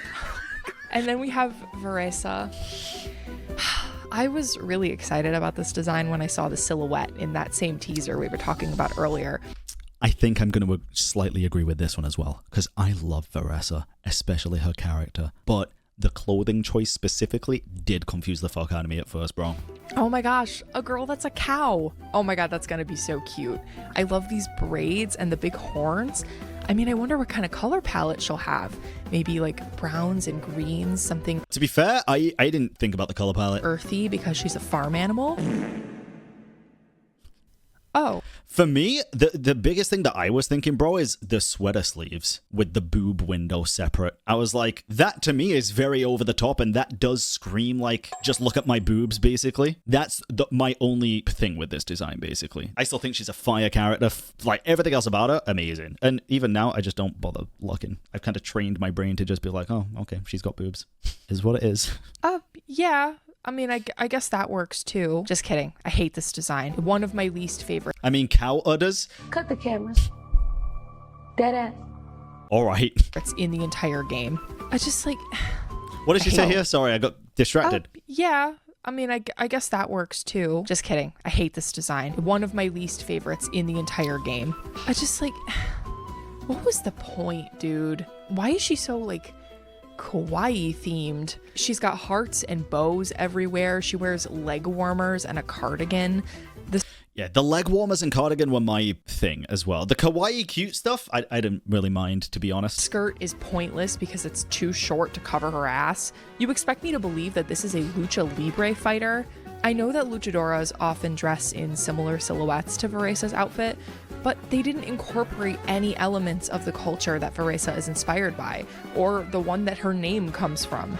There are plenty of lucha libre fighters who incorporate elements of their... I mean, sure. They didn't put Starbucks in Venti's kit, to be fair. I'm kidding. That was a bad joke. That her name comes from. There are plenty of lucha libre fighters who incorporate elements of their culture into their costumes. They could have gotten really creative with it. But it's not like it even matters because we never even get to see her fight like a luchadora in the game. It's all just the food. Every time she does her attack animations, actually. Food bullshit and falling on her ass all... That is like a lucha libre, is it not? All the time. It's especially frustrating because the animators have... And she's also actually... falling on her ass all the time. She's wearing safety shorts. I respect the safety shorts. It's especially frustrating because the animators have been getting really creative with the normal attack animations lately. They could have gone crazy with her and made her do insane moves. Something like this. No, they couldn't. I'm sorry, no, they fucking couldn't. It would have looked fucking dog shit because the enemies don't, when they get hit, they don't move to reflect this. Why not? Because they're not going to recode how enemies get hit. Can you imagine doing a fucking triple somersault into Mecha Moosh? Ain't nobody going to be doing that shit, bro. Like I said earlier, I was interested too in Escoffier's design based on the silhouette, but I was also very disappointed with this reveal. Not only does this outfit make no sense with regards to breaking up any colors or with this weird heart theming that she has, similar to Veresa, again, and I don't know why they keep doing this, but... Was it Navia? There was like a diamond in Navia's eye that showed that she was fun and outgoing. That was a good thing. So why is this bad, though? I don't get that. Heart theming that she has, similar to Veresa. Again, I don't know why they keep doing this. I don't really get that one. Her outfit is literally just the sexy chef Halloween costume. Kinda, yeah, honestly. Although, to this day, people tell me they're like, she's wearing an apron and nothing else, and it's so obvious. And I'm like, how? I have spun this character around 360 degrees 5 times, and I cannot see that. It looks like a full upper body thing with maybe a back thing. It just looks like a dress. She looks more covered than quite a lot of the cast, actually. I get very confused by that specific thing when they're like, it's just an apron, because I can never see it. The apron has a skirt part, but it also covers the back a little bit, I think. Or maybe the hair does. Maybe, I don't know. But in terms of like coverability, she's pretty damn covered up, bro. She's wearing an apron. Not covered enough for a chef? That is true. That is very true. However, Zhang Ling's not covered enough for a chef. Razor's not covered enough for a freaking wolf. Most of the characters in the game aren't covered enough for their profession. Let's keep it a buck. With nothing underneath it. Not only is that insulting, but it's boring and it's lazy. You guys literally couldn't bother to design a shirt for her to wear under this apron. I feel like that's a fair criticism, but they probably could be bothered. They just know that sex sells. Going to be a vast majority of the reasoning behind these. They would just rather put more effort into the detailing on her fucking stockings than design her a I mean, they are some really cool stockings, to be fair. Shirt. Skirk makes me mad in a similar way because... Why? brother man, there's no shot. Because they literally took an already very revealing outfit and made her more naked when she made the transition from NPC to playable character. Wait, what? Corporate wants you to find the difference between these two pictures. Apart from the shoes, I guess the boob actually, bro, that actually had me looking specifically to find the difference to be able to see it, but they also covered up the sides better. They traded a bit of clothing coverage for another place. From NPC to playable character. Llama is one of the ones that makes me the saddest. Llamas, I'm gonna be honest, bro. This is why it's not my place to speak on the whole misogyny stuff. And I fully admit that, but bro, when I saw Llama, Christ. Physics took effect and my jaw dropped to the goddamn floor, bro. I knew we were going to be looking for the moons in Nordcry and I thought I found them early. God damn! And then I did a bit of research and apparently she's got massive tits because she's meant to represent the goddess of fertility, which actually makes sense lore-wise. Well, why are her legs showing, you might say? Because they can, bro, and my god, I'm glad they did. But, again, it's not my place to say. I think the whole sex cells in gacha has been a thing for so long. Listen, I'm not against them doing it for men as well. That's the thing. Hey, you want to give Ether the freaking midriff? Go for it. Hey, give Varka freaking Captain America skin that they just put in Marvel Rivals. I'm about it. I don't care, bro. But this design fire. That's all I'm saying. Because I actually really love the way that she's written in the narrative. Her voice acting is so beautiful and gentle, and I find her quiet strength to be really, really compelling. It just sucks because she would be perfect if she wasn't almost naked. For Llama, I don't feel hatred like I do for Veressa because Llama has good writing to make up for her design. So it's just hating for the sake of hating, I guess, because this is not talking about the design then, because I feel like Veressa's showing way more than Llama. Maybe she's not, but it looks like she is to me. I just feel bad for her. Like, oh my god, you poor woman. Don't feel bad for Pixels, bro. You're probably so cold and uncomfortable all the time. Actually, she's named after a creature from Baltic folklore that's traditionally depicted as a nude woman. That is literally just another excuse to make a woman with large breasts walk around with a single piece of cloth covering her ass. Okay, it's like saying this depiction of Oleron, which they wanted Aurora to be. Would it be the same if they made him completely shirtless? I don't know. I'm sure there's other depictions of this for male and female, to be fair. But at the end of the day, it's like, the argument earlier was if they're called after a certain name to do with culture, like in Natlan, then they should reference that in the game, right? That was more so the skin color debate, to be fair. But that was the debate. It was if they are named after a character, like Auroran is named after Oleron, then they should resemble that character, that person, or that name, that character. But because they did that with Llama, now it's a bad thing. So I think you got to kind of stick with one or the other, right? As much as even I would like much more representation for different races and different skin tones and everything, and even like otherworldly races, I think would be awesome. It's Genshin, bro. I mean, it's been 6 years. I know what to expect now, and sadly, it's not what everybody wants. But people have tried speaking up time and time again. It just doesn't do anything. So it's like, when it comes to characters' names and resembling who they're named after, you got to kind of stick to one side. You either want it or you don't, right? And this is that. You can't convince me. They could have probably done it a different way, in all fairness. They didn't have to just give her massive boobs. But they chose to, and that's how they're resembling that character, so. With large breasts, walk around with a single piece of cloth covering her ass. You can't convince me that Llama isn't meant to be sexualized by the game when she makes this face while bound by Rayrear. That just looks like a, oh shit, he got me face, to be fair. That's entirely dependent on how you look at it. For me, it's more about what Varia's arms are actually doing and where he's grabbing her that make that bad. Not her face. I'm not... You're blaming that on her? Be sexualized by the game when she makes this face while bound by... You're blaming this on her? Rayrear. Finally, we have Nefer. Now, I don't really hate this design necessarily. I actually really like the top of it. Her hairstyle is really cool. I love the cape and the vibrant gold and green colors. But it's just another design in this long pattern of just... Wait, you said Ether looks like he enjoys it more? Isn't meant to be sexualized by the game when she makes... Flynn's just asexual, bro. Flynn's like, oh, for fuck's sake, not again. I love the cape and the vibrant gold and green colors, but it's just another design in this long pattern of just giving up on the legs of these female character designs. Yeah, I do agree with this. That specific point is something that I do agree with and has been happening, but for the longest time in Genshin. I would very much like them to go full pants and stuff on a lot of characters, not necessarily because it's like the overly sexualized nature, at least that's not my reasoning, just because I do think it looks off. I do, especially with Chaska, for example, where she's got one leg in, one leg out, basically, right? I really do. I think they do just kind of forget about the legs in a lot of situations when they could do really cool stuff. Because here's the thing as well, and this is going to sound crazy.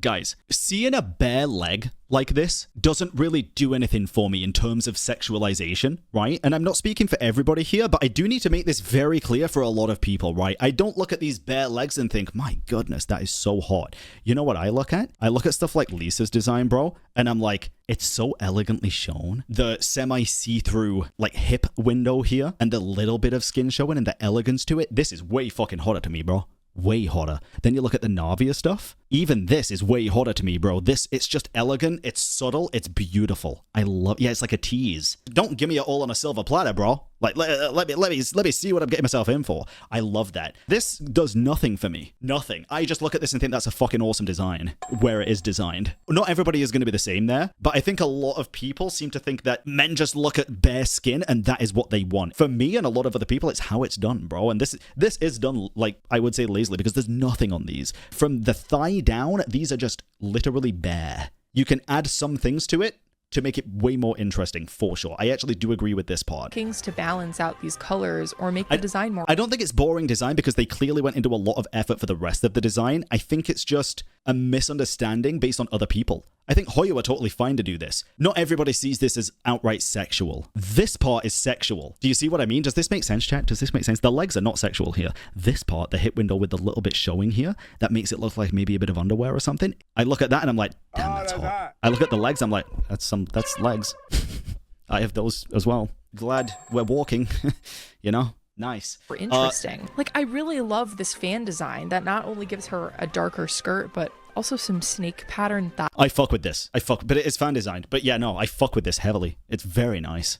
Incredibly nice, actually. High socks. I really wish that they had leaned into her snake theming more, as a side note. But alas, it's always the same. A super detailed design from the waist up, and I don't think it's always the same. There's some characters that break the mold. Arlecchino being one. There's quite a few characters that break the mold, to be fair.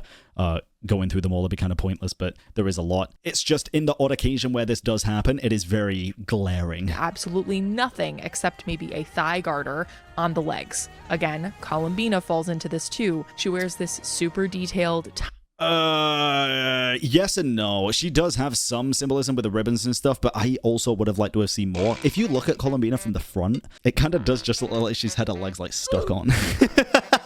Kind of. But from the sides, for example, and the back, because the rest of the outfit kind of goes all the way down, it's nowhere near as bad as like others, I would say. Neffa's kind of does the same, but this just covers so much more. I don't know.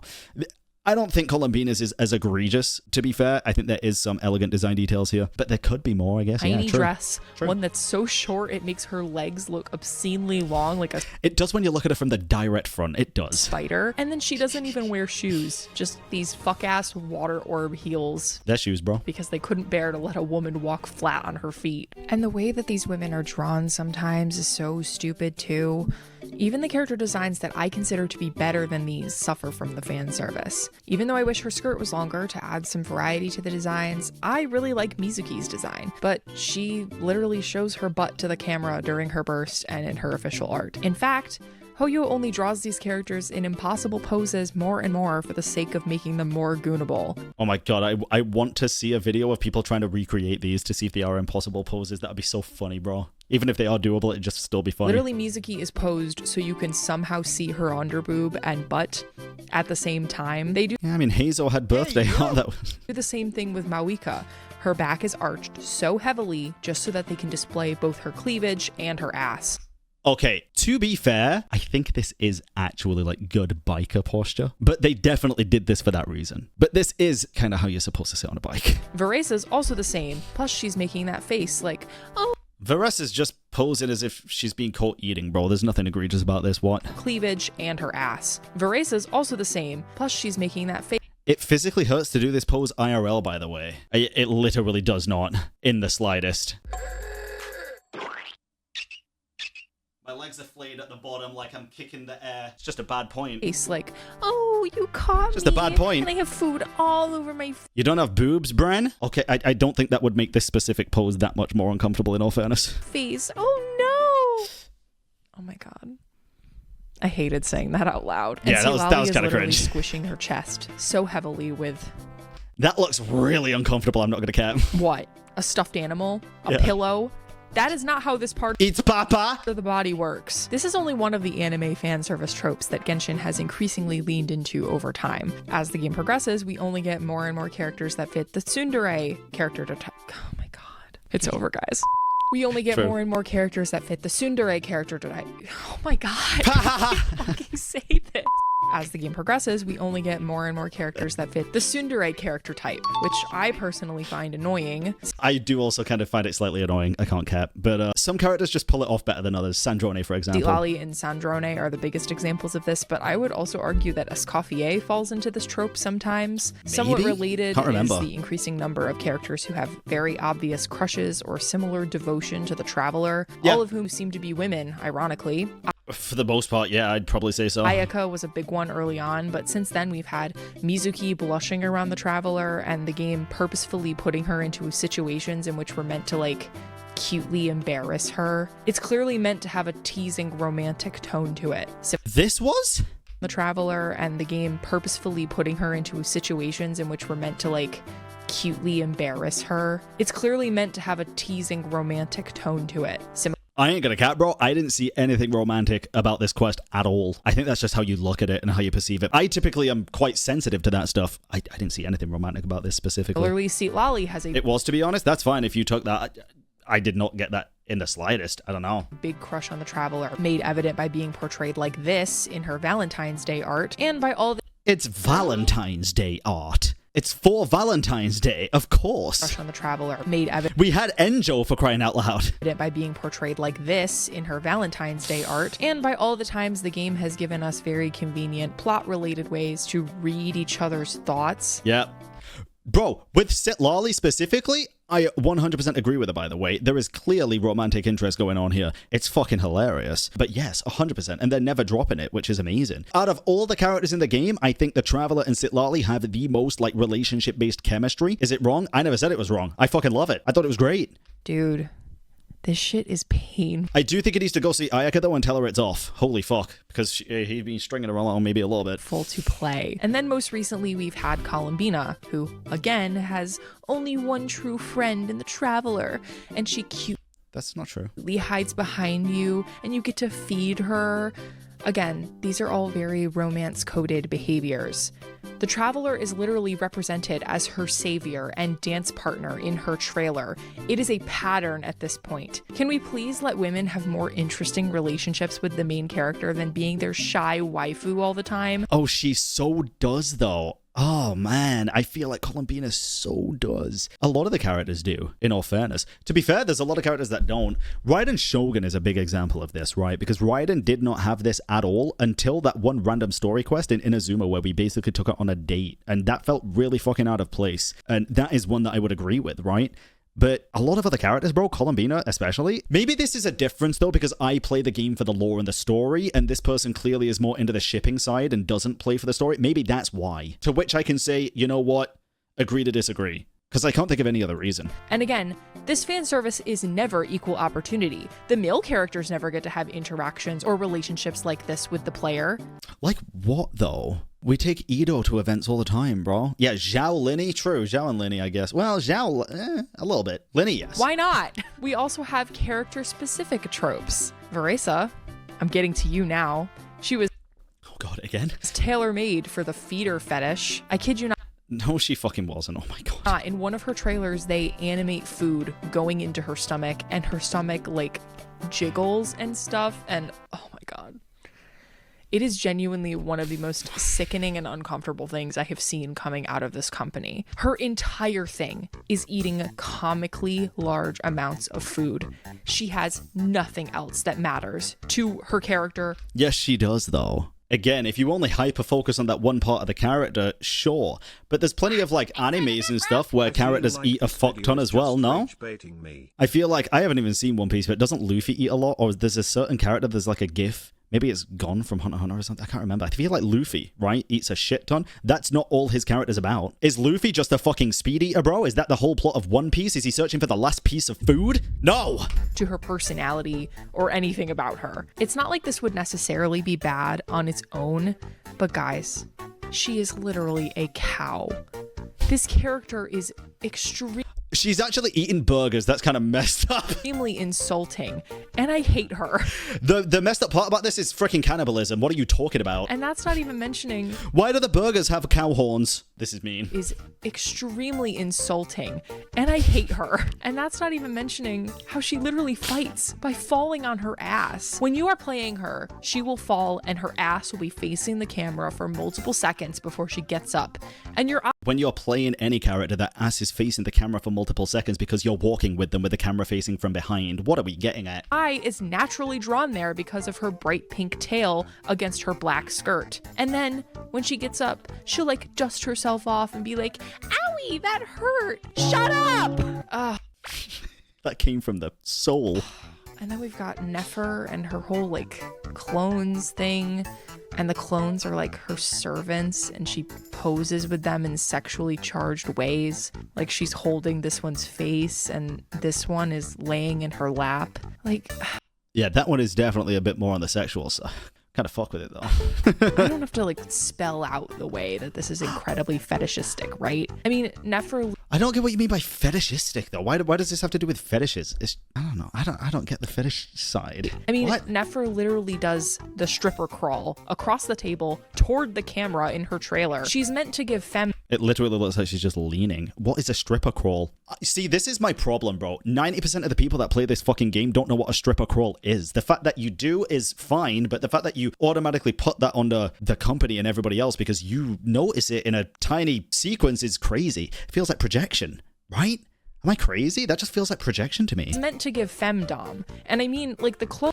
Oh, that I agree. Yeah. She's definitely a dominating presence. Clones basically serve no purpose to her theming as a character. I agree with that, actually. I think that's a good point. They could totally remove the clones, and I think it would have been fine. No one would have noticed anything weird, if that's what she means. Her clones legit attack. What she's saying is you could literally remove them from the demo and the attacks, and there'd be no difference. Like, it's not important in the lore. She doesn't actually have clones in the story or the lore, so no, she is right about that. We gotta give credit where credit's due, bro. I'm not just here to mindlessly hate. That's never the intention. But she's right about that, entirely. Yeah, but why would you remove them? They don't annoy me. But they annoy her, so that's why she's talking about it. But why is that an issue now? It's an issue for her. It's not an issue for me. I don't give a fuck. I love it. I think it's great. I'm just saying, for her point, it actually makes sense. I think that is a fair point.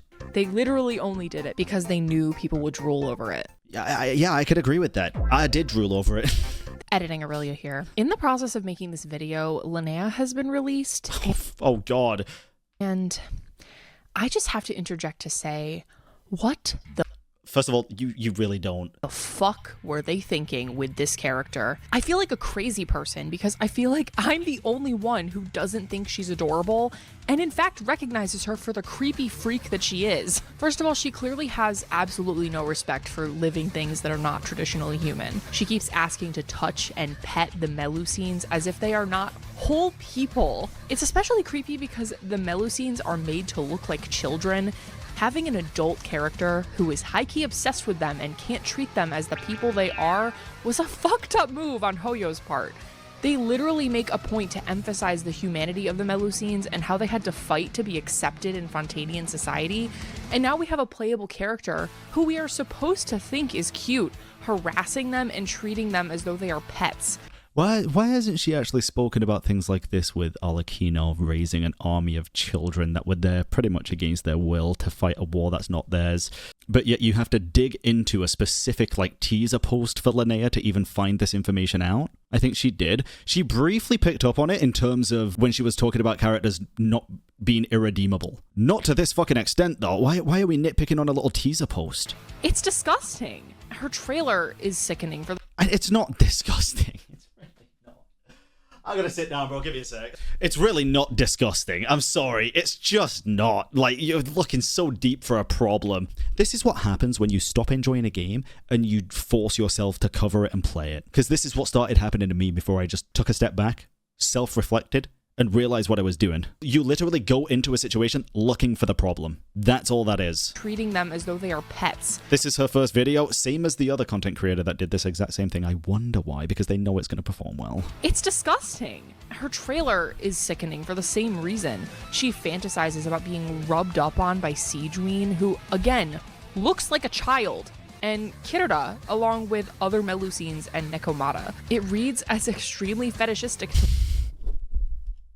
me, which is a problem when the people that she's fantasizing about look like children. If you look at this, right, and the first thing you think about is, oh my god, this is a sexual fetish, oh my god, this character's disgusting, she wants to have sex with these Melusines and cats, I don't want to be the person to say this, but that says more about the person than what's happening, because that is not what I fucking see here, bro. Holy shit. That is not what I see here. That feels like such a fucking reach. I'll call out some bullshit when I see it, especially when it's to do with fucking weird shit with kids. This is not it. By Siegeween, who, again, goddamn, looks like a child. And Kirura, along with other Melusines. Linnea looks like she's about fucking 18 on a good day, bro. And Nekomata. It reads as extremely fetishistic to me, which is a problem when the people that she's fantasizing about look like children. She chases these people around and doesn't seem to let up after being told multiple times to back off. There are multiple promotional materials in which she asks to touch a Melusine, which makes me think that it's happened more than once or twice. It probably has. Because she's a fae, and she's never seen one. She doesn't know what they are. I mean, at least her character quest wasn't as bad.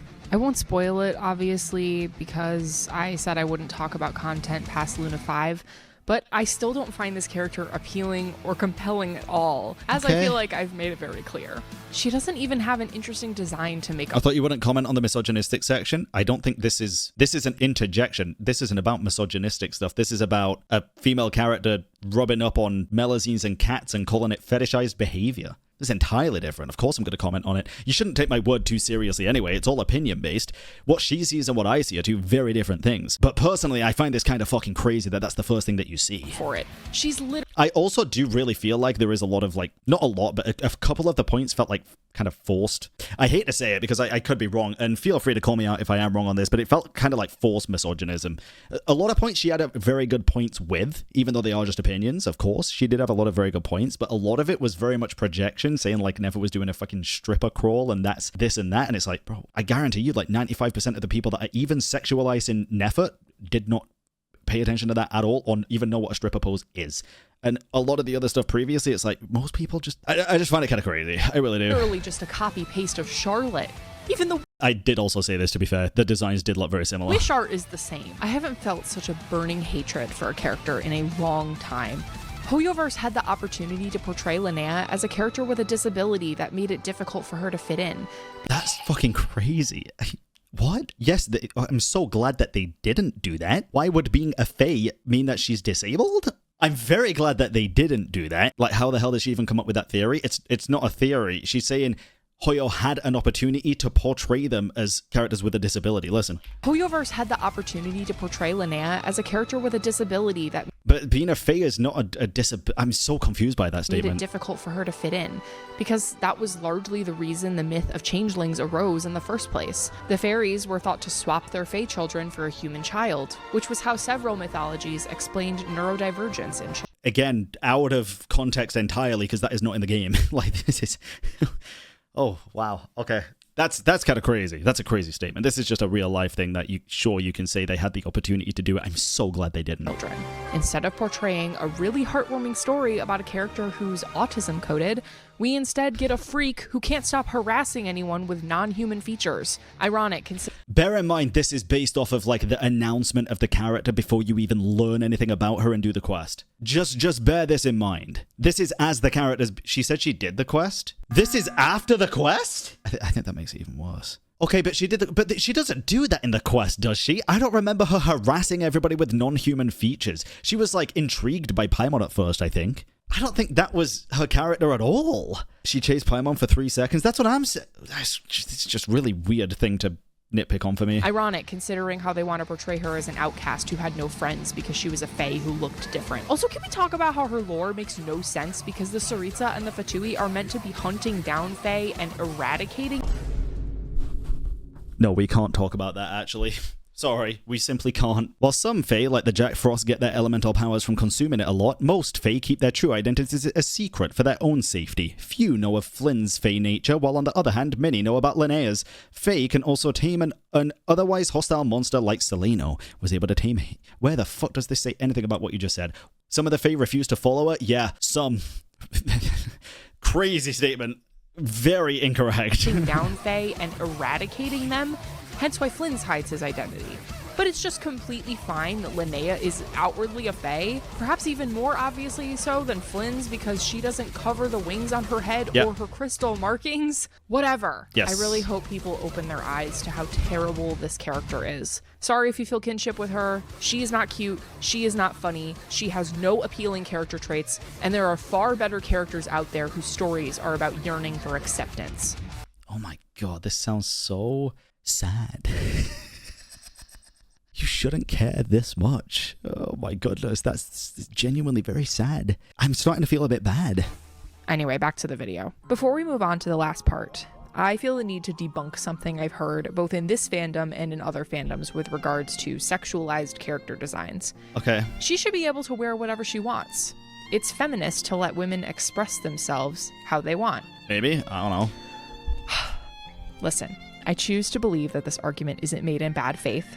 It's more like people who say this have good intentions, but they don't understand what it is that they're actually saying. Maybe. Yes. This is why I say, take everything that I say about the whole, like, misogyny section, basically from, like, what, 30 minutes in onwards, with a huge grain of salt, bro, because I'm a dude. Just like I'm not part of the people that was super offended by Natlan stuff, I'm also not super offended by this stuff because it doesn't affect me. And that is a very privileged position to be in. But I am also very aware of that. I still have my opinions. They might just be bad opinions. That is the case, and I'm happy to be called out on that, 100%. But I do feel like sometimes listening to your own kind of advice goes a long way as well. True. An argument isn't made in bad faith. It's more like people who say this have good intentions, but they don't understand what it is that they're actually saying. Yeah. Yes, it's true that women in real life should be able to choose what they wear. If they want to wear revealing clothing, that is completely their choice. Yeah. However, these women are not real and do not have the autonomy that we do. They are purposefully manufactured to be bait for the male gaze. They are animated in revealing outfits and drawn in uncomfortable poses and written into compromising situations on purpose. These developers have control over how these women are portrayed, and they choose to portray them increasingly as vessels for hypersexualization, fetishization, and fan service. I could agree with a lot of this. That is not feminist. That's not to say that HoYoverse doesn't do this in their other games. Zenless Zone Zero comes to mind, but to me, at least, that game is honest about what it is, and it has been... Thing is, I agree with this, but I think... And again, I'm not speaking for everybody here. I think a lot of people can easily differentiate between a video game and real life. If I see Llama in Nod Cry, I'm thinking, God damn, awesome. If I travel to a freezing cold country in real life and I see somebody that looks exactly like Llama, I ain't thinking, God damn awesome. I'm thinking, holy fuck, she must be freezing. Most people are playing these games not to have these same real life issues and feelings and negativity. They're playing these games to escape from that shit. It's very easy to detach real life stuff from video games. So again, I feel like sometimes hearing your own advice back and reconstructing it can really go a long way. Comes to mind, but to me, at least, that game is honest about what it is, and it has been since the beginning. Boob physics and maid outfits and schoolgirl uniforms and all. At least over there, the fan service is a little more equally spread across the male and female characters. Again, I agree with this. I'm all about fan service, servicing all fans. Genshin Impact still pretends that it's this grand world of exploration it was 4 years ago, while its writing and characters suffer. Disagree. Visual upgrades like you've never seen before, all while we refuse to visually upgrade older characters because who gives a shit about them, right? Or as Okay, they never said that. Yeah, they never said what she's saying. They said characters will have noticeably more premium visual appearance or presentation, and they did, to be fair. Upgrades like you've never seen before. I don't think they said that you've never seen before, right, like that. But maybe, I don't know. All while we refuse to visually upgrade older characters because who This one, I am like, you know what? I would love for this to happen. I'm kind of assuming it'll happen for Snezhnaya, maybe even Genshin 2. I think it'd be great to improve the models of every old character. 100%. 1000%. What's wrong with Albedo? The model's just not updated to the new standards, which it's a bit jarring when you see them next to each other. Put Diluc next to anybody, bro. It's a very true statement, and this one is a very... just a good point, yeah. gives a shit about them, right? Or as we increase the shill for pay-to-win players, or for Miliastra Wonderland, which no one fucking asked for and no one cares about, and for very, very incorrect statement and incorrect take. There's actually a shit ton of people that love Millie Astra, and I'm so glad it's a thing, because at the end of the day, it's taken away nothing from the people that don't want to play it or do it realistically. It's much more of a net positive than a net negative. Hyper-specific gameplay mechanics that are incredibly team-limiting and rely on 2 or 3 limited characters to actually function, all while we continually offer less and less new map areas and free wishes each patch. Don't understand this part. This was a part in a last video, and the less and less new map areas is actually pretty false. It's just less overworld map areas. There's more instance places now, like the Temple of Space, the Moon, stuff like that. It's just not the case. It's not true. We get about the same every single year, right? I could go on forever about the state of this fucking game and how HoYoverse doesn't. I think that's enough of that for now. Let's move on. If it gets to this point, why keep playing? If nothing they've done for the past 2 years has been up your alley and you really just don't like it for the past 2 whole years, maybe that is a sign that it's just their direction has veered off of your path. Because yes, certain parts of Natlan I really didn't like myself either, and I'm happy to admit that, but they steered the ship back on course for me for Nodcry and towards the end of the Archon Quest. To be fair, it was after the Archon Quest of Natlan that really bothered me, I think, that I wasn't as much of a fan of for the rest of those patches, and then they steered the ship back on course for me. If they didn't, I would have probably just gone to play freaking Woo War or something else that I do enjoy, bro. She will explain why she's still playing. Okay. See, and this is a problem with me. I'm very impatient. After all this complaining, people are probably thinking, it sounds like this game is causing you lots of undue stress. Yep. Maybe you should just quit and play something else. Look, maybe you don't get what it feels like to invest 5 years of your life into a game like...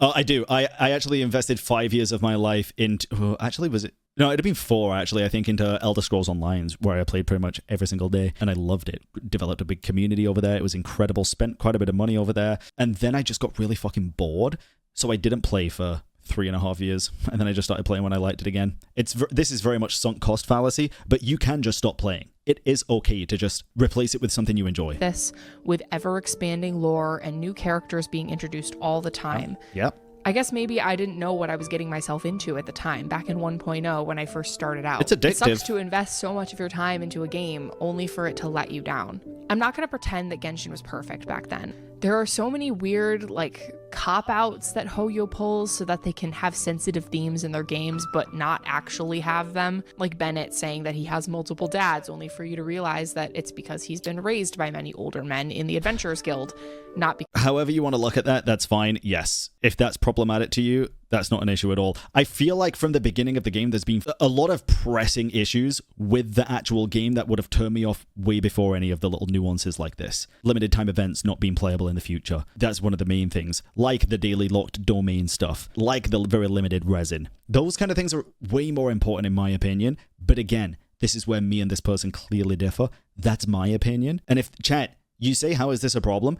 If this is a problem to them, it's a problem to them. You can disagree, but I also don't want to push anyone else's opinion entirely out of the window unless it literally just doesn't make sense. I think what she's saying here is they're going around the bush to say that Bennett's got multiple dads and they're gay rather than just outright saying it. But it's a CN game. They're not going to outright say it, and I don't think it's because they're gay. I think it's because he literally has multiple dads, right? I don't know. That's what I took from that. I'm not sure. In their games, but not actually have them. Like Bennett saying that he has multiple dads, only for you to realize that it's because he's been raised by many older men in the Adventurers Guild, not because he has queer parents. But yes, the problems have only gotten worse with time. Exactly. There are even more cop-outs, like Flynn's being a victim of suicidal ideation, but he actually just went sleepy for a really long time. What? He did himself. She did say she doesn't really invest in lore, but then you can't bring points like this up like they're fact when they're not. You've got to do your research. It's right there. It's on the screen. What she's complaining about not happening did happen. Or like Nicole, who is mute in name only. She just talks in people's heads using her magic so Hoyo can pretend that they have a character with a disability. Or stuff like that, I really just disagree with. Jesus. Nefer experiencing racism at the hands of the academia while having the palest skin you could possibly imagine. Regarding gameplay, as I said, the shill for current characters has only gotten worse with time, with boss enemies feels like a lot of strawman arguments. Made specifically to be defeated by certain limited characters. Fontaine was the first region to introduce region-specific battle mechanics, Bond of Life, and Pneumosia. but it wasn't so completely baked into the combat like Night Soul or Lunar Reactions are. You didn't need Bond of Life or Pneumocia to beat anything in the game, but the Lord of Eroded Primal Fire weekly boss requires a character who can apply Night Soul damage. The game before the gate is built for quick application of the Frozen reaction, which is the specialty of Skirk and Escoffier. It's a specialty with a lot of characters, bro. You can stick 2 characters in there and it's really not that bad. Just Hydro and Cryo. That part is really not that bad at all. You don't need limited characters to do that. But I do agree they've become a bit more restrictive in recent years for sure for combat stuff. Unfair to people who aren't looking to pull every single character, like me, because I only pull characters I like, or free-to-play people who aren't looking to spend what could easily be hundreds of dollars on filling out their 5-star roster, also like me, because I don't have that kind of disposable income. Seeing Flynn's in that Nodcry teaser was a lifesaver for me. Holy shit, a beautiful 5-star man with a mysterious backstory who's actually part of the meta, and oh my god, Lowen too. That face card is diabolical. It's been so long since I've been excited about characters like this. I think being a mass murderer could be fetishizing killing. Most of the time now, I'm just like, well, Nicole was a joke. Nicole's not my favorite, but I guess I'll pull for her in the future if I have no other characters I want. Or, well, Lauma's design is pretty terrible, but I like her personality a lot. I guess I could get her if I have enough extra Primogems. So yeah, that's a lot of flaws. I feel like this is just a really long video of saying, here's the characters I like and here's the characters I don't, with my own personal reasons why, and I'm going to present them as a fact why you shouldn't like them either. And then with a little asterisk, especially Linnea. But guess what, guys? Hoyoverse fucking got me. Almost 6 years ago now, Hoyoverse wormed its way into my brain and put my mind in a Genshin Impact-shaped chokehold. At this point, I have so many mixed emotions about this game and its fan base. I love the beautiful fan art I see every day. I love the sense of humor that so many of these fans have. I love some of these characters so much, and thinking about them is so much fun, but sometimes I feel like the only sane person in any given comment section on the internet. First of all, you're engaging in too many online discourses at that point. If every time you feel like the only sane person, have you ever heard the saying like, there's always one really annoying person in a friend group, and if your friend group doesn't have that one really annoying person, it's probably you? Like, I'm the only person who sees this game for what it has become. People just refuse to be critical of this game despite enjoying it, and oh no, I enjoy it and I'm very critical of it, to be fair. What it could be. It's a fandom and a... there it is. What it could be. It could be so many things, bro. It could be a fucking MMO. It could be a third-person looter shooter in a year. It could be so many things. And there's so many things that people want it to be. But if you don't appreciate it for what it actually is, what's the fucking point? That's where I've come to. Like, I appreciate the game for what it is, not what it could be in 20 years. Because then I'm just going to be depressed for 20 years. What's the fucking point? Community that I sometimes feel like I don't belong to. Like I should have left it a long time ago, and yet I can't stop playing it. Maybe it's an addiction, or maybe it's FOMO thinking about the upcoming characters I want to get in the future. Maybe I find the gameplay engaging. But ultimately, I think for me, it comes down to wanting to see where this story ends up, even though it continues to disappoint me the more the time goes on. Interesting. I mean, I'm surprised that's the biggest reason when she doesn't follow the lore or the story that much. I think Genshin set up a very strong emotional core with the missing sibling, and they strung us along just enough that I was invested, giving us hints of the sibling only a little at a time, all culminating in a quest called Bedtime Story a couple years ago, which is one of the only Genshin quests that's ever made me cry. I want to see the Traveler reunited with their twin at the end of this journey. I want to explore Snezhnaya and Conria. Even though Alice's design ended up being a little copy-paste, I adore her and I want to pull her and put her in a team with Klee and Durin. Wait, copy-paste of what? I want to see Dainsleif become playable and hopefully introduce a new element into the gameplay. Who knows? Maybe Genshin will continue to disappoint me. Maybe there are no good villains left to meet, and maybe a playable woman in a freezing cold climate will be wearing a bikini. I'm still gonna be pissed about that. But it's quests like Durin's story quest, a beautiful tale of the devotion of motherhood and learning to make your own way in life, that give me very cautious I just want to point out that this baby Durin, this dragon, is almost entirely naked other than a helmet. optimism. I know that Hoyo is capable of amazing storytelling. That's what makes it so frustrating every time this game lets me down. But Hoyo, you've still got me for a while.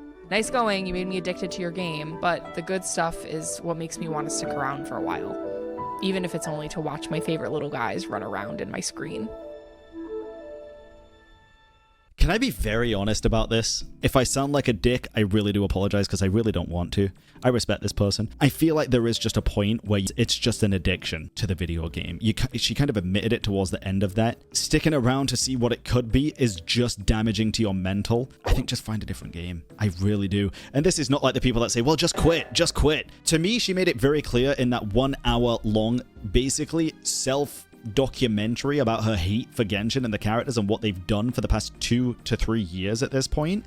There was very little. I don't think there was anything that she actually did like. Or at least that she said in this video. I feel like this person fell in love with Genshin and just doesn't know how to let go. When she's about to let go of Genshin, she remembers the good memories and decides to stay. Like in some relationships, she isn't trying to hate the game, she just wants it to be better, so she loses that problem of letting it go. This isn't about the game, it's about the YouTuber, and she says herself, it might be an addiction. She wants this relationship to end, but she doesn't want to be the one to end it. Yeah, but the thing is, it's like these are pixels on a screen designed to keep you there. You have to be the one to fucking end it. It's a video game. It should never be this deep. This is coming from a person who's done this as a job for the past God knows how many years. This was this person's first YouTube video. So it's not like there's even that kind of content creator cost fallacy where you're like, oh, if I don't cover Genshin, I can't do anything else. That's another reason a lot of YouTubers keep playing. I've proved to myself at this point I could do Wuwa, I could do an entirely different game. I could do Where Winds Meet, I could do news stuff, I could do plenty of stuff. I've tested the waters on other types of content, and I know that I could do other types of content. And honestly, dude, if I kept doing the news stuff, it would have been better overall for average views by far. Genuinely by far, because those videos were averaging way more than my average Genshin videos, unless it was a major patch. But I love the game. I do. Don't obey to sunk cost fallacy. It's okay to stop investing more of your time into something you don't enjoy anymore, regardless of what you spent already. I agree with this comment. This is actually very good. The downfall of the Fatui's intimidating presence on the narrative needs to be studied. We went from an antagonistic group with Vi's similar to Espada from Bleach, with the nice little teaser, okay, to a group that's suddenly buddy-buddy with the Traveler despite the Fatui and even some of the Harbingers trying to kill them and all their allies on a handful of occasions. Where do I even start with this? The first Fatui we see is Signora. She didn't try to kill us. She could have easily killed us probably at that time. She stole the Gnosis and went AWOL. The next Fatui we see is Tartaglia, who, lo and behold, actually befriended us at first, then tried to kill everybody, and then was friends with us again. It started like this. This is how it's always been. Just because people's headcanons of the Fatui being this all-encompassing evil organization were a thing doesn't mean it's the truth. They have never been this pure evil. They've always been morally grey. Always. Genshin's fandom is far too parasocial for their precious waifus and husbandos to be evil. They literally can't handle it. Yeah, I don't think that's true. I think that's a bit of projection, to be honest. And I feel like it's kind of fitting with this video as well. I feel like a lot of people are kind of parasocial towards the characters, to be fair. I can't stand their refusal to implement any real stakes. The entirety of Fontaine was actually flooded and it had no lasting environmental effects at all. Nahida burned Irminsul, but it's alright, we just replaced it with Aru and nothing changed. Characters are barely allowed to change and grow at all. Replacing Irminsul with Aru did actually have lasting consequences, very large lasting consequences, which is the entirety of the history of the world and all the memories are not under the control of the Heavenly Principles anymore. They're actually all ours now. We basically repurposed it just like they did from the dragons years ago. It's fantastic. Also, characters are barely allowed to change and grow at all. I would literally point you to the exact same quest which showed the ultimate ending to Kolle's very long drawn-out storyline, which started before the game even came out in the Genshin manga. There is a lot of characters that have changed a lot and grown a lot. Wanderer, of course. Even Diluc and Kaya to an extent, I will say. Albedo, for sure. I mean, there's tons. I could go on and on. It's just one of those things. Yeah, Zhao, Wanderer, Albedo, Durin, for sure. And Durin's a weird one, but sure. Sandrone, yeah. This just kind of made me sad, bro. I think there's a lot of hate that gets thrown around for Genshin nowadays when there's a lot to really, really dislike with the game. There really is. There's a lot of things that I think make for really good criticisms. And I feel like this video was a wasted opportunity to actually criticize the things that need criticizing.